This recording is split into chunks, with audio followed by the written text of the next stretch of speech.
Ang kwentong ito ay hango sa totoong buhay. Mula ito sa isa nating kabayan na itago na lamang natin sa pangalang Andy. Taong 1992, Summer. Nakapamewang na tinanaw ni Andy si Lola Panyang na nakikipag-usap sa isa pang matanda. Mambubukid na nagtitinda ng samot-saring haplas. Maraming iniinda sa katawan ng lola. Ilang garapa at bote ng haplas na rin ang naubos. Pero hindi nakahanap ng talagang nagpapagaling, kaya hindi titigil hanggat makatagpo. Epektibo kaya to? Baka naman maubos na lang nang wala pa ring nangyayari. Etong tuhod ko ang madalas sumasakit eh. Minsan itong balakang, tagiliran, talampakan, bewang. Ay naka, buong katawan na yata. Wika ni Lola Panyang. Eto nga ho, mabisang gamot para sa ganyang karamdaman. Marami nang napagaling kasi gawa sa katas at ugat ng dignum. Hindi ba maraming kasabihan na epektibo itong gawing sangkap? Na pangaplas. Kahit ako nga napagaling eh. Dati, hindi na ako makatayo sa sobrang pananakit ng tuhod. Minsan nga namamanhid pa eh. Tugon ni Tessa. Sabi mo yan ah. O sige, pabila ko ng 2. Ay hindi, sige, 3 mo na. Hindi ka pa naman taga rito. Kung isa lang ang bibiliin ko tapos maubos eh, sana ko kukuha uli. Sakto lang po yung 3. Kasi sa susunod na buwan pa ako babalik eh. Alam niyo naman ho yung trabaho ko, mambubukid. Buwan ang bibilangin bago tawagin uli ng may-ari ng sakahan. Tapos, umaabot ako sa iba pang lugar. May hirapan ka talagang maganap sa akin. Kapag hindi ako tatawagan na may-ari nitong maisan, hindi din ako babalik eh. O sige, 3 garapa na. Kung makakabalik ka rito, magdala ka uli. Para madali mo akong matunton. Diretsuin mo lang ang daan na yan. Tapos kapag makakita ka ng bahay sa lilim ng manggahan, akin yan. Wika ni Lola Panyang. Pagkatapos magkasundo, nagpaalam sa isa't isa. Tumayo na rin si Andy para salubungin ng lola at dalhin ng 3 garapan ng haplas na nakabalot ng dahon. Kagad nagpahid sa katawan si Lola Panyang. Pinapanood lamang ito ni Andy. Napabuntong hininga nang sumagi kung ilang beses nang naloko ng mga haplas. Nagtiwala na naman po kay Lola. Gaano ba kayo kasigurado na mapapagaling ka ng haplas na yan? Ilang maglalako ng binilan mo? Siyempre sasabihin nilang gagaling kayo para makabenta. Ikaw naman ho, nagsasayang ng pera kasi bibili ka agad. Baka mamaya ibang haplas yan eh. Madali ka pa. Ikaw talagang lalaki ka. Puro ka na lang paninira eh. Kaya nga sinusubukan ko ang iba't ibang haplas para malaman kung alin sa mga to ang babagay sa akin. Huwag mo na nga akong punahin. Haplas ng haplas, wala namang nangyayari. Sa dami ng ginamit mo, naghalo-halo na ho yung amoy. Hindi ka na amoy tao eh. Isang salita mo pa, malilintikan ka sa akin. Pahiran mo nga yung likod ko, hindi ko naabot. Kamot ulo na may kasamang pagdadabog. Lumapit si Andy para sundin ang utos. Nandiri ang binata nang dumampi sa mga kamayang likido. Mainit-init pa. Kakaiba ang pakiramdam kumpara sa ibang haplas. Walang amoy. Parang tubig lang. Sinubukang kilalanin ang mga ugat na nakababad, kaso nga lang walang ideya. Iwinaksi sa isipan, minadali ang pagpapahid. Nakatulog kagad si Lola Panyang pagkatapos. Habang mahimbing na natutulog ang matanda, inasikaso naman ni Andy ang pagbiyak ng mga nyug. Gagawin itong kopra bilang parte ng kabuhayan. Sa kalagitnaan ng trabaho, nakita si Aling Tessa. Inaalok ang mga kapitbahay ng haplas. May isang bumili. Kaagad ding umalis pagkatapos. Manong, gumagamit pala kayo ng haplas? Ang bata nyo pa, masakit na ang tuhod nyo? Hindi mapigilang tanong ni Andy nang dumaan si Mang Paulito. Hindi lang halata sa mukha ko pero matanda na ako. Iyo, napapadalas na rin yung sakit ng tuhod eh. Dadayo sana ako ng lungsod para bumili. Kaso meron palang naglalako dito. Hindi pa ako sigurado kung bubuti ang kalagayan ko pero sana lang. Si Lola Panyang mo ba? Ayaw bumili. Huli na po kayo sa balita. 3 nga yung binili niya eh. Akala mo gagaling talaga sa haplas. Dinamihan pa yung bili. Sabi ng naglako epektibo eh. Kasi nagpapagaling ng tuhod niya. Sana nga lang tumalab din sa akin kasi kung oo, aba, malaking himala yun. Sana na nga lang po talaga para hindi po sayang yung pera nyo. Napailing na lamang ang binata. Nasanay naman siya sa ganitong ugali ng matatanda sa lugar dahil bawat isa ay may haplas. Ang inaalala niya, baka nagsasayang ng pera, niloloko ni Aling Tessa. Hindi rin masisi kung magaling itong magsalita, pamamaraan nito upang makabenta. Buntong hiningang winaksi sa isipan, binalikan ang naudlot na gawain. Matapos mahiwalay ang laman sa mismong bao, kinarga sa kalabaw ang sakong pinagsidlan. Dahan-dahang binaybay ang daan patungo sa koprahan. Si Andy lang ang tao dahil kanina pa umuwi ang katulad niyang mangungopra. Habang hinihintay na matimbang ang dala, nagpahinga muna sa tabi. Kape Andy, pasensya ka na. Inayos pa ni Miguel ang timbangan. Napasubsob kanina kaya nasira. Ilang sandali lang maayos na yon. Sabayan mo na lang muna akong humigop ng barako. Wika ni Mang Felipe. Nag-abot ito ng tasa at tinapay. Maraming salamat po. Saktong-sakto nagugutom ako. Tinanggap ng binata ang alok ng matanda. Sa lahat ng mangungopra sa lugar, ikaw lang ang hindi umaabot sa isang sako ah. Mahirap bang makahanap ng nyog? Opo eh. Lalo na sa kagaya kong walang pananim. Umaasa lang kasi ako sa mapupulot dyan sa tabi. Minsan, binabawi pa ng may-ari kapag nakita. Pahirapan po talaga pero kahit papano meron naman. Kung mamasukan ka na lang kaya rito, isa lang naman ang gagawin mo. Tutulong sa gawain dito. Magtitimbang. Sina Miguel at Jerry lang ang maghahakot. Mga malalaki ang katawan nun eh. Sila na ang bahalang magbuhat.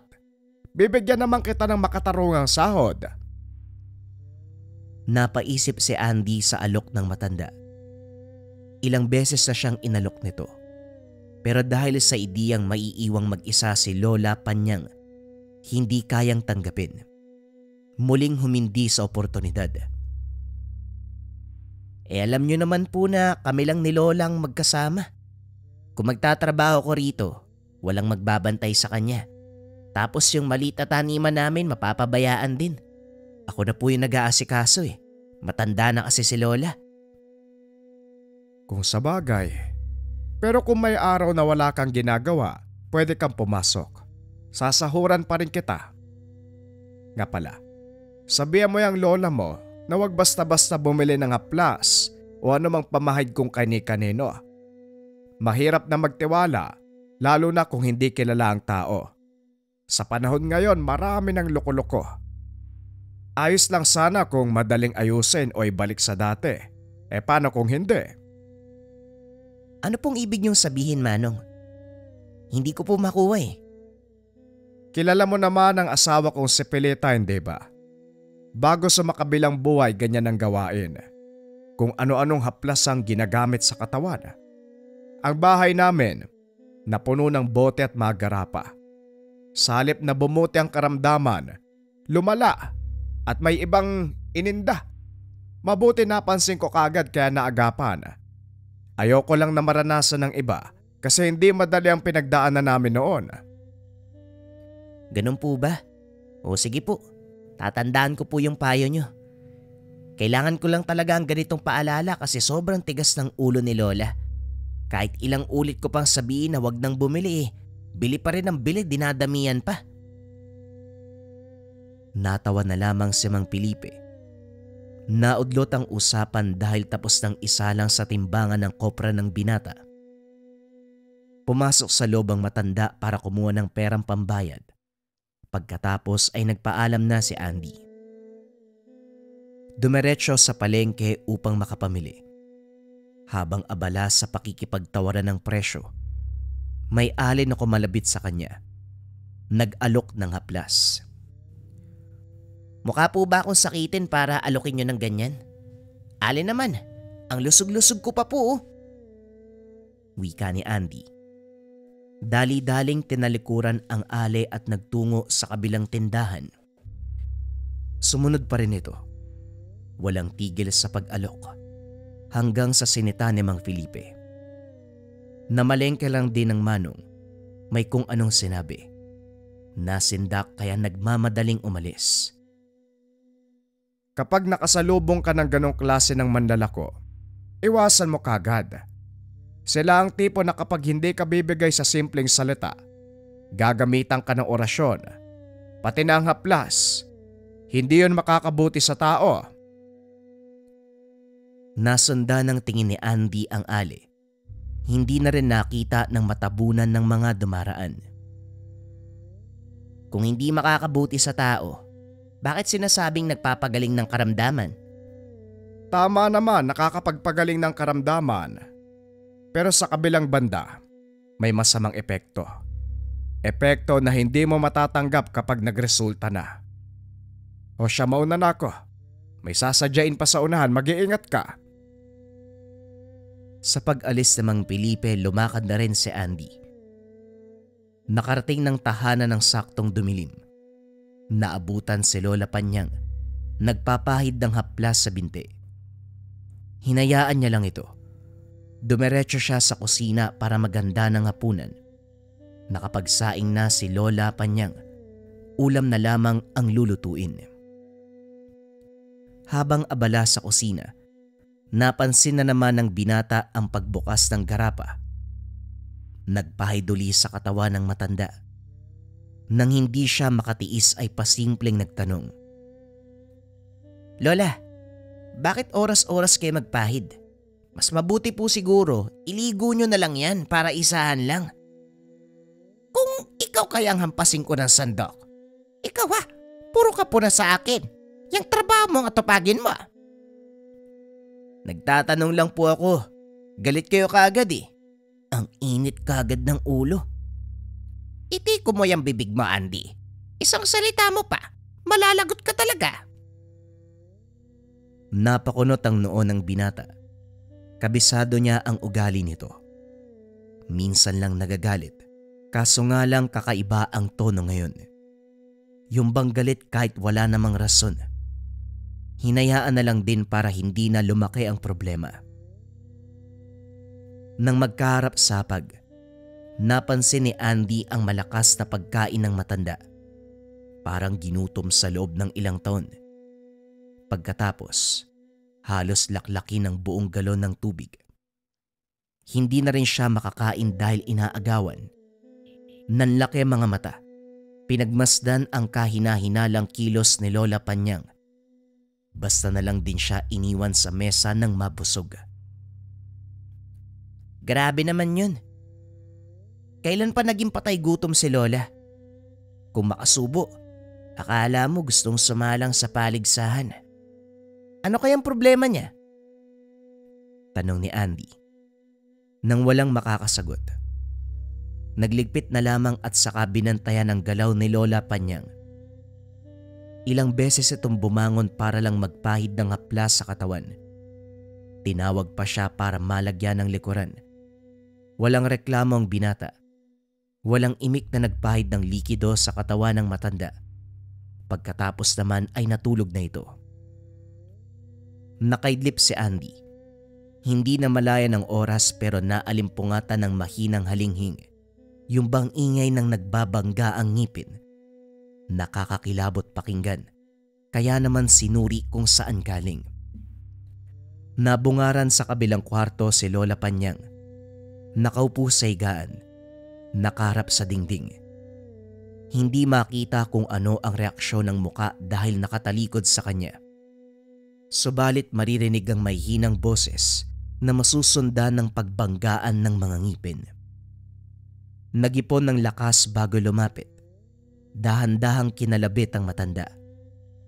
Kagad napatras nang bumungad ang muka. Nanlilisik ang mga mata. Malademonyo ang ngiti. Magulo ang buhok. Kakilakilabot ang presensya. Gayunpaman minabuti ng binata na umastang biro lang ang lahat. Lola naman, kung kailan tumanda saka nananakot. Awat na po. Bumalik na po kayo sa pagtulog. Tumalikod si Andy. Lumingon ng matapat sa pintuan. Masama ang titig ni Lola Panyang sa kanya, pero binaliwala pa rin. Para sa binata, tinatakot lamang siya nito.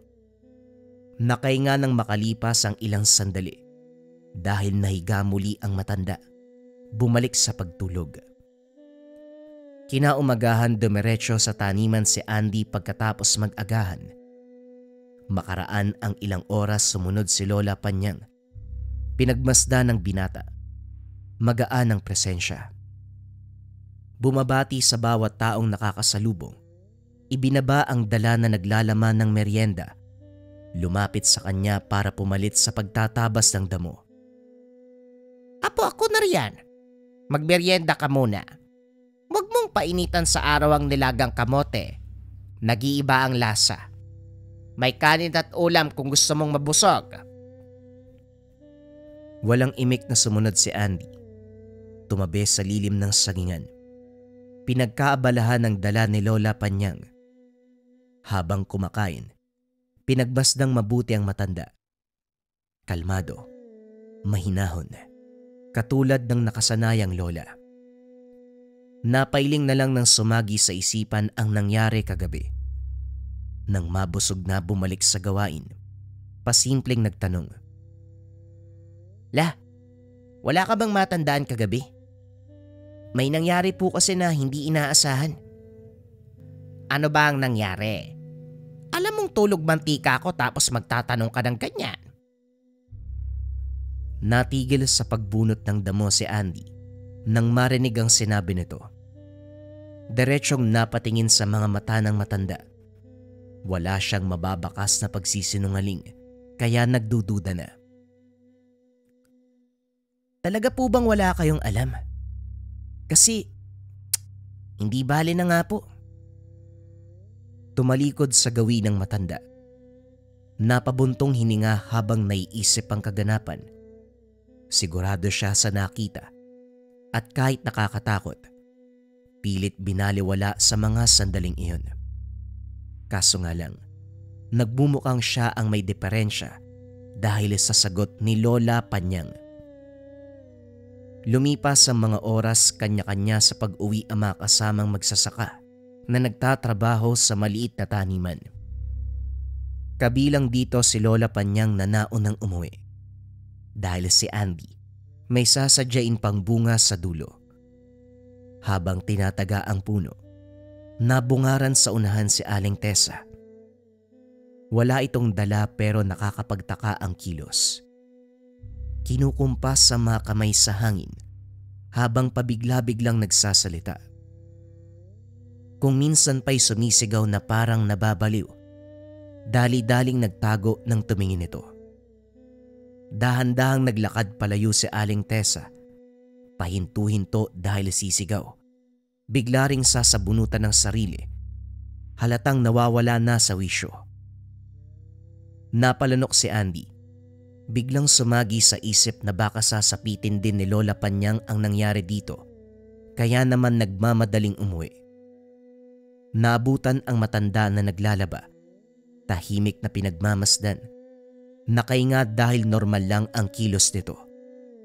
Nabato siya ng palo-palo. Baliw ka ba? Baka gusto mong idikit na lang ang mukha mo dito sa labahan.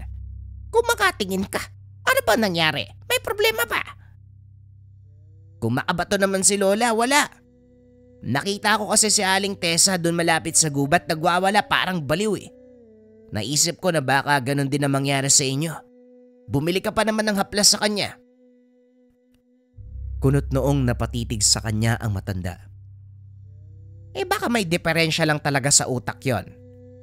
Hoy, kung makapagsabi ka namang nababaliw ako katulad niya, parang hindi mo ko lola. Itong batang to, kung ano-ano ang pumapasok sa isipan, ang mabuti pa mag-igib ka ng tubig. Babanlawan ko to magamit. Sumunod naman si Andy. Pero sa pagkakataong ito, hindi maiwasang kabahan. Natatakot ang binata para sa kanyang lola. Gayunpaman, sinubukang iwaksi. Pagsapit ng gabi, muli na namang nagpahid ng hapla sa katawan si Lola Panyang. Gulat na nakatitig sa garapa si Andy dahil wala nang laman ng tatlo. Kamot-ulong bumaling sa matanda para sana'y magtanong. Lola, grabe ka naman gumamit ng haplas. Ilang araw pa lang po pero naubos niyo na kagad. Iniinom niyo po ba yan? Dito na rin napansin ng binata ang balat ni Lola Panyang. Madulas na parang nagmamantika. Hindi na rin maunawaan ang amoy. May pagkakataon na normal. May oras na matindi ang samyo. Kung minsan pa'y mabigat ang presensya. Napapadalas na rin ang biglang paggising sa gabi. Maririnig na lamang na nagsasalitang mag-isa. Kinakalmot ang higaang papag. Tinatagi sa mga ngipin. Sa napapansin ng binata, titigil kapag lalapit siya sa kwarto na parabang nalalaman nitong nakikinig siya. Sa tuwing sasapit naman ng umaga, magtatanong kagad kaso tila walang kaalam-alam sa nangyayari. Mahahalata sa boses. Mahahalata sa reaksyon ng muka. Pinalipas ito ni Andy, pero hindi nawawala ang pagmamasid. Binabantayang maigi ang bawat galaw. Normal lang naman kapag may araw, pero pagsapit ng gabi, nag-iibang tao si Lola Panyang. May pagkakataon sa hapunan na bigla itong nagagalit. Hindi makapagpigil. Sinasakal ang binata.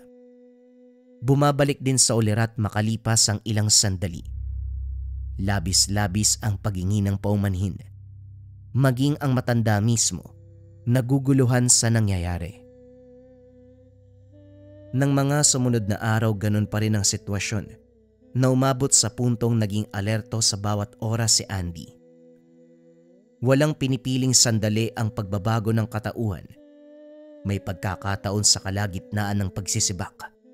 Bigla siyang tinutulak at saka sinasakal. Mabuti na lamang, ilang sandali lang ito. Dahil kapag umabot ng mahabang panahon, hindi tatagal ang binata. Masyadong biglang lumakas si Lola Panyang kapag nagbabago ang ugali nito. Dala ng sitwasyon, napagpa siya ni Andy na magpakalayo-layo muna. Walang ibang mapuntahan, kaya sa koprahan ni Mang Felipe nagtungo. Gulat ito nang bumungad siyang maraming kalmot, lalo na sa leeg. Sino bang sumugod sa'yo? Ang dami mong kalmot, ayos ka lang ba? Nandito pa ba sa paligid ang gumawa niyan? Ipapahabol ko kina Miguel. Wika ni Mang Felipe habang sinusuri ng tingin ang katawang na puno ng sugat. Ang totoo niyan, hindi ibang tao ang gumawa nito. Wala ho, dating kaibigan ko lang. Babae kasi. Mahaba yung kuko kaya ito po yung inabot ko. Matagal na kami magkagalit, siguro nanggigil ho. Nag-aalangang magsinungaling dahil natatakot sabihin ng katotohanan. Lalo pat sariling lola ang tunay na may kagagawan ng mga kalmot. Pinaniwalaan nito ni Mang Felipe. Pinatuloy siya at binigyan ng paunang lunas ang dumurugong leeg. Kinausap siya nito. Panay ang pag-iingat na hindi madula sa salita. Dahil kapag nagkataon, masisiwalat ang katotohanan. Sa kabila ng pagbabago ng katauhan at pagmamaltrato ni Lola Panyang, ayaw niya itong masaktan. Kilala niya si Mang Felipe. Dating mangangaso, at mahusay pagdating sa paggamit ng mga patalim. May ugali ito na kapag gustong manakit, talagang mananakit. Mahahalata sa mga katanungan ni Mang Felipe na inuhuli sa salita ang binata. Si Andy kung anong-anong palusot ang ginawa para makatakas.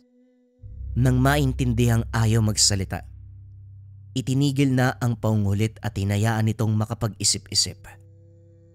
Gayunpaman, inutusan sina Miguel at Jerry na alamin ang kaganapan.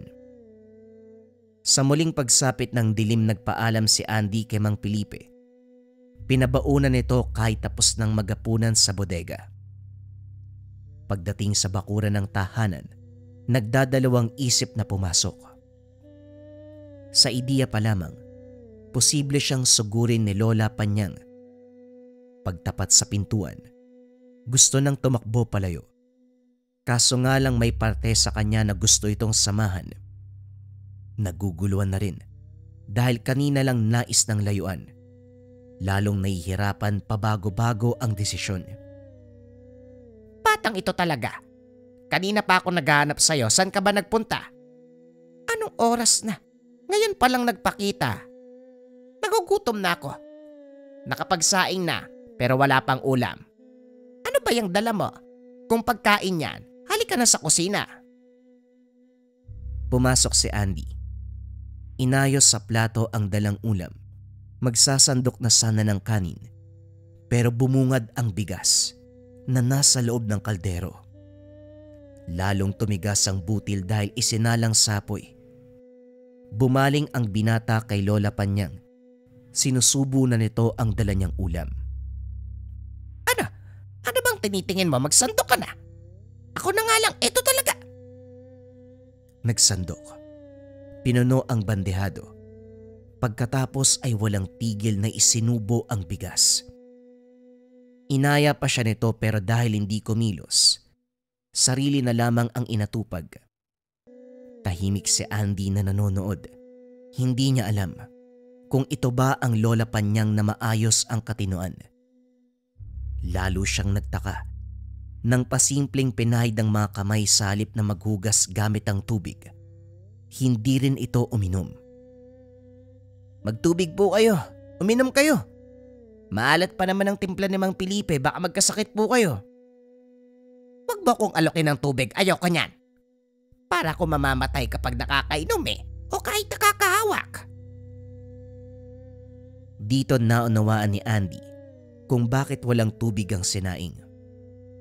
Lalong naguluhan kung bakit ganon ang reaksyon ng lola sa tubig. Habang nag-iisip, may ideyang sumagi. Hindi na malaya ng binata na dumakot ng asin at walang pasabing isinaboy kay Lola Panyang. Mabilis ang reaksyon nito. Kagad umiwas bago matamaan. Nagalit ito. Basta na lamang siyang nilapitan para sampalin at tampasin. Ang tanging nagawa ng binata ay iharang ang mga braso upang hindi mapuruhan ang muka. Pagkatapos ay humingi ng tawad. Lumabas ng kwarto at nagkulong sa kabila. Naupo sa higaan habang napapaisip sa nangyayari. Ayaw mang aminin ni Andy. Naglalaro sa isipan ang ideya na aswang si Lola Panyang. Ilang sandali pa, makakarinig ng langit-ngit sa kabilang kwarto. Nakakakilabot ang paulit-ulit na pagkalmot. Nang silipin sa butas, nakalambitin sa bubong ang matanda habang kinakalmot ang yero. Ibang-iba ang itsura. Buhagagang buhok. Naglalaway. Nanlilisik ang pulang mga mata. Mahaba ang mga kuko at napakalansa ng amoy. Kagad umiwas si Andy nang tumingin ito. Dali-daling nagtago nang mapansin ng paglapit. Hindi niya na nakilala ang taong kasama. Isa na itong halimaw na napakabilis ng kilos. Panay ang paglagok ng laway ni Andy habang nanginginig na nakahawak ng itak. Hindi alam ng binata kung tama bang labanan kung sakaling sugurin siya. Sa kabila ng nakakatakot na itsura ni Lola Panyang, pagmamahal pa rin niya sa matanda ang naisip. Hindi nagtagal bago siya mahanap. Sumigaw ito. Sa isang iglap lang tinubuan ng pakpak sa likuran. Nanlaki ang mga mata. Napako sa naiwang kaputol. Lumipad na ito paitaas. Hindi alam ni Andy kung gaano kahaba na siyang nakatitig sa kaputol. Wala nang pumapasok sa isipan ng binata. Napukaw lang ang atensyon ng pabalibag na bumukas ang pintuan. Narinig ang boses ni Mang Felipe kasama si Miguel at Jerry. Lahat sila ay may dalang patalim. Eto na nga ba ang sinasabi ko? Nahawaan na siya ng pagiging aswang. Miguel, Jerry, hanapin niyo kung nasaan ang kaputol. Ako nang bahala dito. Dalian niyo, bago pa may magawang masama yan. Binalingan ng pansin ni Mang Felipe si Andy. Kaso nga lang tulala ang binata. Hindi makausap. Walang abiso na ginawa ang nararapat. Naglabas ng asin, apog at isang uri ng langis. Sinamahan na ng orasyon. Nakalagay ito sa kaperasong lumang papel. Lahat ng ito ay inilagay sa ibabaw ng nakabalandrang kaputol na katawan. Gumagalaw, pero wala nang nagawa. Maririnig sa labas ang ingay ng mismong aswang, maging ang boses ni Miguel at Jerry. Hindi nagtagal ay nahuli ito. Nanlaban pa ng una, pero nang sindihan ni Mang Felipe ang papel na may orasyon, hindi na magkamayaw ang manananggal. Nawala sa wisyo. Lumipad pero bumulusok hanggang sa bumalik sa kaputol. Sa pagkakataong ito, dahan-dahan ang pinapatay ang kalooban. Tumagal lang ng ilang minuto ang pagdurusa, kasabay ng pag-apula ng apoy sa sinindihang papel ay siya ring pagbagsak ng katawan. Bumalik sa anyong tao si Lola Panyang, subalit mukha ng aswang pa rin ang makikita. Nangingisay habang nakatitig sa apong si Andy, pero ang binata, tanging pagluha na lamang ang nagawa. Hindi rin kayang lumapit o sumulyap man lang hanggang sa tuluyang binawian ng buhay. Walang imik si Andy. Walang imik sa buong burol. Kahit sa oras ng paglibing, tulala ang binata. Tanging si Mang Felipe ang umaasikaso sa lahat. Ilang linggo pa ang lumipas bago nahimasmasan sa mga kaganapan si Andy. Bumalik na sa dating bahay ang binata. May isang pinangako sa sarili. Hahanapin si Aling Tessa para pagbayarin sa ginawa kay Lola Panyang. Sa dami din ng nakabili sa lugar, si Lola Panyang lamang ang nawaan. Nang suriin ni Mang Felipe ang bote ng ibang bumili. Natural ang laman. Walang halong kahit ano ng kasamaan. Yung nabili ng lola niya, ang tanging garapa na nagkakarga ng sumpa ng aswang at pagpapasa ng lahi. Kaso nga lang kahit anong hanap ay hindi na magilap ang naglalako. Kahit yung may-ari ng bukeri na sinasaka, wala nang alam. Nakilala lang nila ang Ale bilang manglalako ng haplas at mangbubukid. Wala silang ideya na ginagamit ng Ale ang langis upang ipasa ang lahi ng aswang.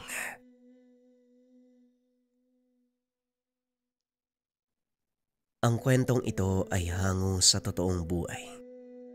Mula ito sa isa nating kabayan na itago na lamang natin sa pangalang Cora. Taong 1992, probinsya ng Cagayan de Oro. Umaga pa lang, pinagkakaisahan ng magpipinsan ang babaeng si Cora. Anak ng yumaong albularyo, manghihilot naman ng ina, nakasalukuyang iniinda ang karamdaman na hindi malunasan. Kunadang! Ang aga mo namang magwalis. Wala ka ibang magawa, no? Halika, huliin mo yung utot ko. Isali mo na din tong sa akin para masaya. Dalian mo! Nagbuntong hininga si Cora. Hindi gustong patulan ang dalawa dahil siya naman ang huhusgahan ng lahat. Walang ibang binabantayan ang mga kapitbahay kung hindi sila ng kanyang ina. Nadawit dati ang ama sa naganap na patayan sa kabilang sityo. Ang totoo, napadaan lamang ito pero napagbintangan. Maaga pa mga bansot. Huwag niyo akong simulan kung ayaw niyong umuwi ng umiiyak. Ano uli yung sinabi mo? Uwi kaming umiiyak? Ikaw lang naman tong humagulgol nung nakaraan eh. Akala mo baboy na ginigilitan. Ang pangit mong umiyak. Matanda ka na pero iyakin ka pa rin. Ganyan siguro no kapag anak ng mamamatay tao. Sa tuwing makakapatay ang tatay mo dati, ikaw yata yung taga-iyak eh. Nasagad ang pasensya ni Cora nang banggitin ang kanyang ama. Hindi napigilan ang sarili. Sinapak ang dalawa. Hindi sila makapaniwala habang sapo ang dugo ang ilong. Isa pang salita tungkol sa tatay ko. Hindi lang yan ang aabutin niyo sa akin. Umalis na kayo kung ayaw niyong madagdagan ng pinsala sa katawan niyo. Walang iya ka, babae ka. May araw ka din. Nagunahan sila ng pinsan sa pagtakbo. Pinagtinginan si Cora ng mga kapitbahay. Nagbulong-bulungan ang mga ito pero hindi niya pinansin. Pumasok siya sa tahanan para maiwasan ang ano pang gulo. O anak, nakipag-away ka na naman. Huwag mo kasing pansinin ang mga lalaking yon. Wala silang ibang alam kung hindi mang buwisit. Huwag mo na kasing patulan. Kasi naman dinamay pa po si tatay. Napagbintangan na nga nung buhay pa. Hanggang kamatayan hindi nila pinapatahimik. Hindi na nirespeto yung yumao eh. Teka sandali, babae ka. Nasaan yung tangan mo? Napigtas yung tali ay nako, Cora. Hanapin mo yon. Mamaya mapulot ng iba. Naalerto si Cora nang mapagtanto ang sinabi ng ina. Ang tali na lamang ng kwintas ang nakalambitin sa kanyang leeg. Wala na ang batong mutya. Dali-dali niyang hinanap sa labas. Sa kabutiang palad naroon lamang sa bakuran. Kinabahan ako ha. Akala ko nawala kita eh. Ang sabi ko sa'yo, palitan mo na yung tali niyan. Meron doon sa lagayan ko ng damit. Ayusin mo para hindi mawala uli. Ingatan mo naman, Cora. Biyaya yan ng kalikasan. Alam ko naman po yun, nanay. Aksidente lang po. Napasaba kasi ko dun sa magpinsan eh. Napigtas siguro nung sinapa ko yung muka eh. Nagpaalam siya sa ina para asikasuhin ng tali. Ang batong hawak ay tinatawag na batong lutang. Natagpuan doon sa ilog. Inakalang ordinaryo pero nang matuklasan ang kakaibang kakayahan. Ito ang nagsisilbing sandata upang talunin ang masasamang nilalang na napapadpad sa kanilang sityo. Inilihim ito ni Cora sa mga magulang pero kalaunan ay nagtapat. Ang yumaong ama ang nagturo ng pamamaraan sa pakikipaglaban ng pisikalan. Natutunan niya ang lahat sa maiksing panahon. Pagkatapos humarap na sa mga aswang. Cora, pupunta muna ako ng tindahan na. Wala pa tayong bigas. Tapusin mo ang winawalis sa labas ha, nililipad ng hangin ng mga dahon. Nagmamadaling lumabas si Cora upang tapusin ang naiwang gawain. Makalipas ang ilang sandali. Narinig ang usapan ng mga kapitbahay tungkol sa aswangan na naganap nung nakaraang araw. Ang lala ng sinapit ni kumaring nila, no? Akalain mo sa ganung paraan lang siya mamamatay. Kung alam ko lang sana ng gabing yun nasasalakay ng aswang yung matanda. Ay nako, sana sinabihan ko yung anak para makauwi at mabantayan. May sakit na nga yung matanda. Nabiktima pa ng aswang. Lapastangan talaga yung halimaw na yon. Pinabi mo pa, pero wala mo bang nasa paligid lang aswang? Yan ang balitang naratnan ko doon sa kabilang sityo. Ang sabi pa ni kumparing Iyok, babae daw yung halimaw eh. Pagala-gala.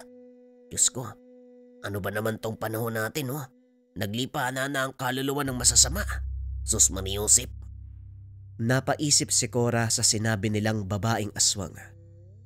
Sa katunayan nakarating na sa kanya ang usapin dito nung nakaraang araw. May kalayuan ang kabilang sityo. Kaya hindi naabot ng tangan ang presensya ng nilalang. Pinagsabihan ko na nga yung mga anak ko eh. Hindi na pwedeng gumala kasi baka mabalitaan na lang nating biktima na pala. Diyos ko, kinikilabutan ako. Sinabi na natin yung insidente sa mga pulis. Pero alam naman natin na hindi maniniwala ang mga yun sa aswang-aswang. Kaya wala ring silbi. Tinapos nga kaagad ang investigasyon eh. Ganyan naman sila eh.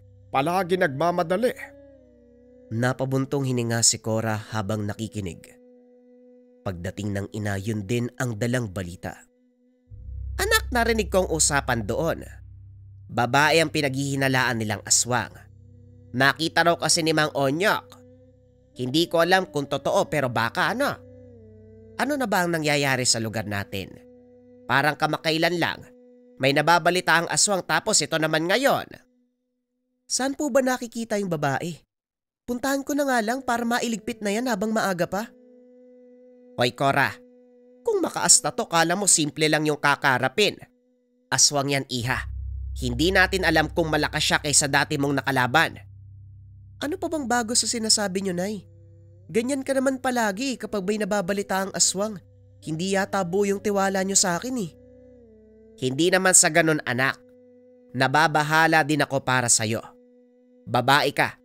Hindi natin may pagkakaila na may kahinaan din. Hindi ordinaryo ang nilalang na yon. Hindi sila mga tambay sa kanto na madadaan sa hampas ng 2x2. Buwis buhay ang gagawin mo. Hindi naman po ko papabayaan ng tangan ko, Nanay. Parang hindi kayo nasanay ah. Ilang beses na ako napapalaban sa aswang eh. Eto naman ako ngayon oh. Buhay na buhay. Oo na, nandun na tayo pero hindi ko pa rin maiwasan na mag-alala. Pasensya ka na. Ayoko lang na may mangyaring masama sa'yo. Kung pwede, ipaubaya mo na lang sa iba ang pagpuksa ng aswang. Nanay, sino pa ba sa tingin niyo yung kikilos? Walang ibang manunugis sa lugar na ito kung hindi ako lang. Mabuti nga nagkaroon ako ng tangan eh. Kaya ko po yan, Nay. Walang problema sa pagpuksa ng aswang. Hindi naman ako nag-iisa. May katuwang ako, Nay oh. Andyan po yung tangan ko. Sinisiguradong mapapanatag ang loob ng ina. Nakumbinsi niya ito kung kaya't pinayagan siyang lumabas kinagabihan. Sinadya niyang maglibot sa mga oras na gising pa ang lahat para may mapagtanungan. Naging maingat siya. Pili ang mga taong nilalapitan. Yung mapagkakatiwalaan para walang magtataka. Sakto namang nakasalubong niya si Mang Iyok. Ano ginagawa mo ritong bata ka? Sa kabilang sityo ang bahay mo ah. Naaligaw ka gabi na oh. Hindi naman po, naglilibot lang talaga ako. Mang Onyok, atin-atin lang po ah. May alam ka po ba tungkol sa napapabalitang aswang? Sa narinig ko po kasi kayo daw po yung nakakita eh. Tumingin muna sa paligid ang lalaki bago sumagot. Siniguradong walang ibang makakarinig ng sasabihin. 2 beses ko nang nakita ang aswang sa ganap danyo. Hindi ko lang kinalaban kasi wala akong sapat na kargada para makipagtuos. Babae siya, Cora. Hindi ako pwedeng magkamali. Sa tingin ko nga nakita ko na siya eh. Mang Iyok, kaibigan po kayo ni tatay kaya may tiwala po ko sa inyo. Alam ko nabanggit na rin sa'yo ni tatay yung tungkol sa tangan ko, di ba? Sa usapin natin ngayon, matutulungan niyo po ba ako? Natigilan ang lalaki. Tinitigan siyang mabuti. Napakamot pa sa ulo. Alam kong may mutya kang hawak. Pero talaga bang lumalaban ka sa aswang? Paano naman kababae mong tao? Huwag mong mamasamain, Cora. Ang hirap kasing maniwala na may babaeng makikipaglaban sa mga nilalang. Sa tanang buhay ko, ngayon pa lang ako nakarinig ng ganyan. Hindi makapaniwala na kaya niyang makipagtuos sa aswang. Minamalit niyo ba ako, Mang Iyok? Kasi babae ako. Hindi naman sa ganon, Cora. Kung mapilit ka talaga at pakiramdam mo na kaya mong makipagsabayan sa bangis ng aswang, tutulungan kita. Kung sakaling makita ko uli ang halimaw, kagad kong sasabihin sa'yo, makakaasa ka. Gabi na, iya. Umuwi ka na muna sa inyo. Sinunod ni Cora ang sinabi ng matanda. Kahit hindi naniniwala si Mang Iyok sa kanyang kakayahan, alam niyang maaasahan at mapagkakatiwalaan nito. Binaybay na rin ang daan pauwi. Pero muling natigilan ng makasalubong ang magpinsang Onyok at Raprap. Hoy! Anong ginagawa mo ditong babae ka? Gabi na tapos naglalakwatsa ka? Gawain ba yan ng matinong babae? Kaya nga palaboy-laboy kasi hindi matino yan. Teka, ang sabi nila babae yung aswang eh. Diyan lang sa bandang unahan yung bahay ng matandang nabiktima. Tapos, ganitong oras lumalabas yun eh. Ikaw siguro yung aswang ano? Grabe, mamamatay tao na ang tatay. Aswang pa yung anak. Isa pang salita nyo, papaduguin ko yung bunganga nyo. Ang hilig nyo talagang mambwisit ano? Kulang ba kayo sa aruga? Kailangan ko pa yata kayong turuan ng magandang asal eh. Huwag masyadong kampante, pangit. Porket nakaisa ka, akala mo magugulpi mo kami ng paulit-ulit? Hoy Kuradang, hindi masakit yung ginawa mo kanina. Umarte lang kami para hindi ka mapahiya. Talaga lang ha? Kaya pala hanggang ngayon, namamaga pa rin yung ilong yung dalawa. Halata nga oh, parang bali yung buto. Natahimik ang mga ito. Halata ang inis sa muka. Nakachamba ka lang! Huwag ka masyadong magmalaki! Susuntukin na sana ang babae. Kaso nga lang mabilis ang kilos ni Cora. Muli na namang dumugo ang muka ng dalawang kalalakihan. Ganyan nga, tumakbo kayong dalawa. Diyan kayo magaling eh. Ang lakas mang asar. Mahina naman pala. Nagpatuloy na sa pag-uwi. Hindi nakatulog si Cora sa gabing iyon. Inaantay ang pagdating ni Mang Onyok.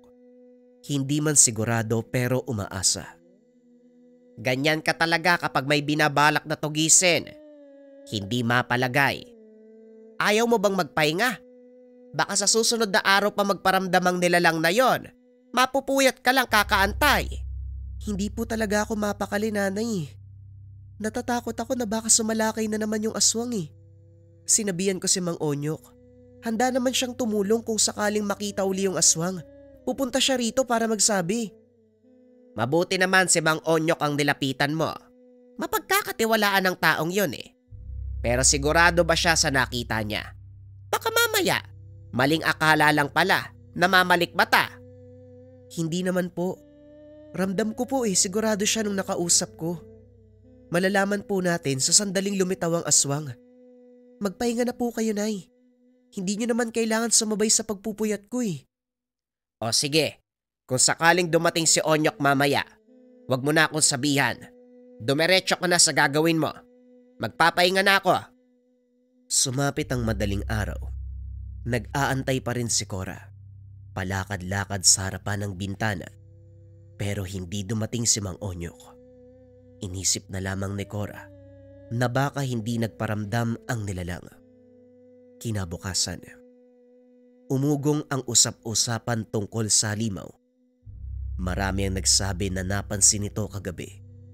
Nagpaparamdam sa pamamagitan ng pagdapo sa mga bubong. Wala namang nabalita ang nabiktima.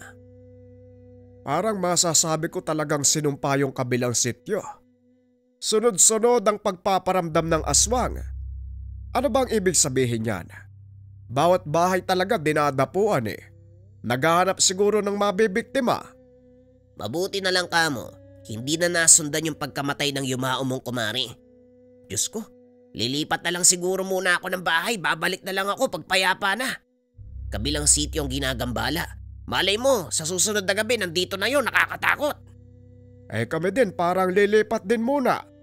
Hindi ko na kaya yung nangyayari sa lugar na ito. Tapos ang kalaban pa, hindi naman hayop, aswang.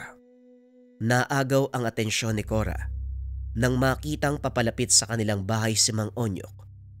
Dumiretso ito sa pagpasok, balisang-balisa. Mang Onyok, ano pong nangyari sa inyo? May nakita po ba kayo? Nakuperma ko. Tama. Babae ang aswang. Hindi ako makapaniwala. Pamangkin. Pamangkin ng tatay mo. Anak ng kapatid niya sa ina. Yung nakatira malapit dun sa dulo. Nakita ko siya kaninang madaling araw. Inabagan ko talaga ang muling pagpaparamdam. Sinundan ko tapos nang magpalit ng anyo, bumungad sa akin ang pamangkin ng tatay mo.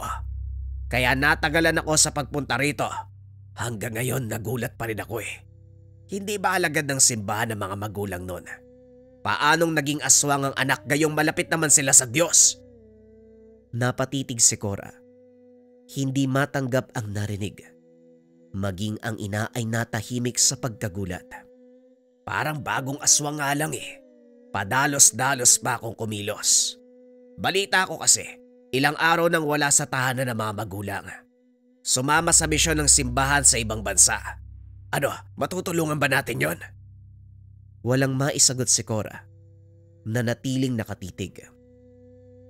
Mahabang katahimikan ang namagitan sa kanilang tatlo. Makalipas ang ilang sandali, nagpaalam muna si Mang Onyok. Anak, tapatin mo ko. Kaya mo bang harapin ang pinsan mo? Alam kong merong hindi pagkakaintindihan sa panig nila. Pero iba ang usapin ngayon. Kailangan may kumilos lalo pat mag-isa lamang ang pinsan mo sa kanila. Kung matatagalan sa ibang bansa mga magulang, walang pipigil sa pinsan mo. Gagawin niya ang gusto niyang gawin. Hindi kita pinipilit ha? Ikaw ang bahalang magdesisyon. Napabuntong hininga si Cora. Sa katunayan wala siyang maisip na solusyon sa problema. Ngayon lang niya naramdaman ang takot na pumuksa ng aswang dahil ang makakalaban ay kadugo. Iniwan muna siya ng ina para makapag-isip-isip.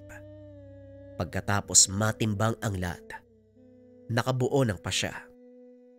Nay, hindi ko alam kung gagana yung plano ko ha, pero susubukan natin. Sana mapatawad ako ng mga magulang niya, pati ng Diyos sa kung ano man ang kakalabasan nito. Anak, isipin mo na lamang na ang gagawin mo ay para sa ikabubuti ng iyong pinsan. Bahala na ang Diyos sa paghuhusga. Gawin mo ang sa tingin mo'y nararapat. Pagsapit ng gabi, pinuntahan ni Cora ang pinsan. Walang tao sa tahanan. Kinakabahan si Cora sa maaaring ginagawa ng mga oras na yon ng pinsan, kaya minabuti niyang magintay. Sa taniman ng kakao nag-abang. Ilang sandali ang lumipas, nagulat ang dalaga. Nakita ang magpinsang si Onyok at Raprap na lumalapit sa bahay. Lumilingon pa ang dalawa. Inakyat ang bakod ng tahanan. Etong dalawang to, hindi lang pala pambibwisit yung inaatupag, magnanakaw din pala. Sumunod si Cora. Hinuli sa akto ang dalawa. Naghahalongkat ng mga gamit ang mga ito, pero walang nakuha dahil sa pagdating niya. Ang galing nyo no? Pati pag nanakaw pinasok nyo na. Kaya kong palampasin yung pangapi nyo sa akin eh. Pero yung magnanakaw kayo, dito pa sa bahay ng pinsan ko, yan ang hindi ko papalusutin. Kagad niyang binigwasan ang dalawa. Sa lakas ni Cora, kagad natumba ang mga ito. Ang sama talaga ng dating mong babae ka. Ang sakit mo na nga sa mata. Sagabal ka pa sa ginagawa namin. Pumasok ka din dito, ibig sabihin magnanakaw ka rin. Kaya ako pumasok dito kasi nakita ko kayong dalawa. Ang lakas ng apog yung magnakaw. Sa kulungan ng bagsak nyo ngayon. Patuloy na ginulpe ni Cora ang dalawa hanggang sa mamilipit sa sakit. Natigilan lang nang dumating ang kanyang pinsan. Wala ito sa sarili. Duguan ang bibig at damit. Teka, anong nangyari dyan? Bakit ang daming dugo niyan? Nataranta ang mga ito. Nagunahan sa paglabas ng mag-iba ang kilos ng babae. Naging agresibo nang mapatingin kay Cora. Labag man sa kalooban pero kailangan niyang labanan ang pinsan. Nung una hinuli lamang ang mga kamay para mapigilan. Pero hindi may pagkakaila ang lakas. Ilang beses siyang nadaig. Dumating pa sa punto. Gusto nang sukuan lalo na nang masakal siya nito. Diana, pinsan mo ko si Cora, gumising ka. Huwag kang magpadala sa sumpa ng halimaw sa'yo. Wala siyang nagawa kung hindi ipagtanggol ang sarili. Hindi sinasadyang masaksak ng dalang balisong. Naging malala ang kalagayan. Humandusay. Tutulungan niya sana ang pinsan. Kaso nga lang bigla itong sumugod. Kinagat siya ng kinagat. Nasaksak niya uli ang pinsan. Marami na ang tama pero gumagalaw pa rin. Tumigil ka na, Diana. Labanan mo yung halimaw sa loob mo. Ayoko kitang patayin. Kaya pakiusap, tulungan mo yung sarili mo. Walang magawa ang pakiusap ni Cora. Nangingibabaw ang pagkaaswang ng pinsan. Dahan-dahang nagpapalit ng anyo habang nagtutuo sila. Pikit mata na lang siyang lumaban. Hindi rin ninais na pabayaan ang sarili sa mga atake nito. Mas lalong naging agresibo ang aswang. Ilang ulit na tumilapon sa magkabilang dingding. Iningatan niya na hindi tumama ang ulo habang nag-iisip. Nang makatsyempo, nadampot muli ang balisong. Dito siya bumawing mabuti. Buong puwersang sinaksak ang dibdib ng nilalang. Sinigurado niyang mapupuruan ng puso upang matapos na ang laban. Makalipas ang ilang sandali, bumagsak na ang katawan ng kanyang pinsan. Wala na itong buhay. Hindi siya makatingin. Nanginginig ng mapagtanto ang ginawa. Anong ginawa mo? Pinatay mo yung pinsan mong aswang! Napalingon si Cora nang marinig ang boses ng lalaki. Bumalik ang mga ito kasama si Mang Iyok. Kayong dalawa, itikom niyo ang bibig niyo kung ayaw niyong malagot sa akin. Sumunod naman ang mga ito. Tumabi si Cora habang inaasikaso ni Mang Iyok ang bangkay ng aswang. Binalot ng mabuti gamit ang makapal na telang nakita sa loob ng tahanan. Sinigurado nila na walang ibang makakaalam sa nangyari. Nabahala ako sa kakaisip. Alam kong kumilos ka na eh. Saktong nakasalubong ko yung dalawang yan. Huwag kang mag-alala. Hindi magsasalita ang dalawa, ako ang bahala. Ikaw ba, anong gagawin natin sa bangkay? Hindi ko po alam, Mang Iyok. Tama po ba yung ginawa ko? Cora, walang mali sa ginawa mo. Mas mainam yan. Matitigilan na ang kasamaan. Maaaring magalit ang mga magulang nito. Pero ano pa nga ba magagawa? Nangyari na ang dapat mangyari. Ilang sandali pa dumating si Nanay Melda. Mas lalong kinabahan si Cora nang makita ang mga magulang ng pinsan. Kagad siyang humingi ng tawad, pero mas nagulat sa sinabi ng ina. Inaasahan na namin ang mangyayari. Ang totoo, naduwag kami. Hindi makapag-isip ng tama. Sinadyang iwanan si Jana kasi natatakot kami na baka magawa ng masama.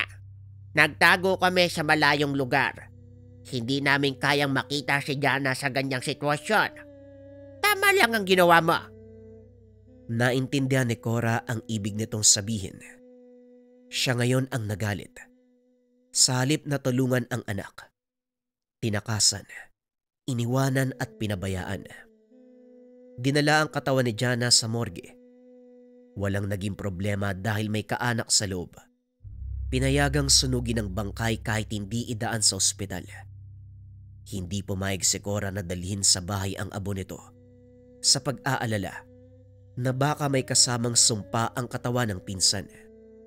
Matapos ng insidenteng iyon, pansamantala siyang nagpahinga sa panunugis. Masakit para sa kanya ang ginawa. Sariling kadugo ang napuksa.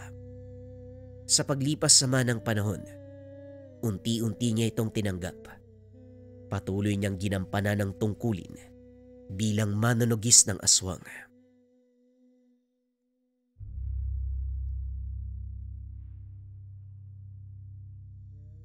Ang kwentong ito ay hangong sa totoong buhay. Mula ito sa isa nating kabayan na itago na lamang natin sa pangalang Tiago. Walang eksaktong taon, probinsya ng Negros. Kilala ang bulkan ng Canlaon bilang isa sa pinakamaganda at pinakaaktibong bulkan sa bansa. Kamakailan lang ay sumabog ito na naging sanhi ng pagkawala ng ilang buhay at mga ari-arian dahil sa sakuna. Muling nabalot ng takot ang mga karatig bayan at mga mamamayang nakatira dito. Sadyang mapanganib ang pagtira malapit sa isang aktibong bulkan. Ngunit may ilang residente ang nananatili dito at ilang beses nang nalagay sa panganibang buhay, paulit-ulit pa ring bumabalik sa lugar. Gaya ng pamilya ni Tiago na pinanganak sa bayan ng Canlaon, nasa paanan ng kabundukan kung saan matatagpuan ang mismong bunganga ng bulkan. Pagtatanim ng mga gulay ang ikinabubuhay ng mag-anak. Ngunit bukod dito, kilalang Serojano o manggagamot ang ama ni Tiago, si Mang Edong. Samantalang ang ina ay isang manghihilot. Noong nabubuhay pa kasama nila sa tahanan ang kapatid na si Omel, 15 taong gulang nag-aaral sa sekundarya. Hindi na nagawang magpatuloy sa kolehiyo ni Tiago dahil na rin sa kahirapan ng pamumuhay. Sa halip siya ang namalakad sa kanilang taniman. Nang mga panong ito ay nasa edad 18 ang binata. Sa murang edad, sinanay ng ama sa gawaing bukid. Kaya naman gamay na nito ang pagtatanim ng patatas at kung ano-ano pang mga gulay. Napakataba din ng lupa dahil nasa paanan nito ng bulkan. Dahilan kung bakit magagandang klase ang gulay na napapatubo. Aba, tignan mo nga naman ang mga patatas mo, Tiago. Ang ganda ng tubo. Sana lang wag abutan ng ulan. Oo nga, Mang Timoy. Nakita ko yun sa inyo ha. Malapit na ring anihin yung patatas nyo eh.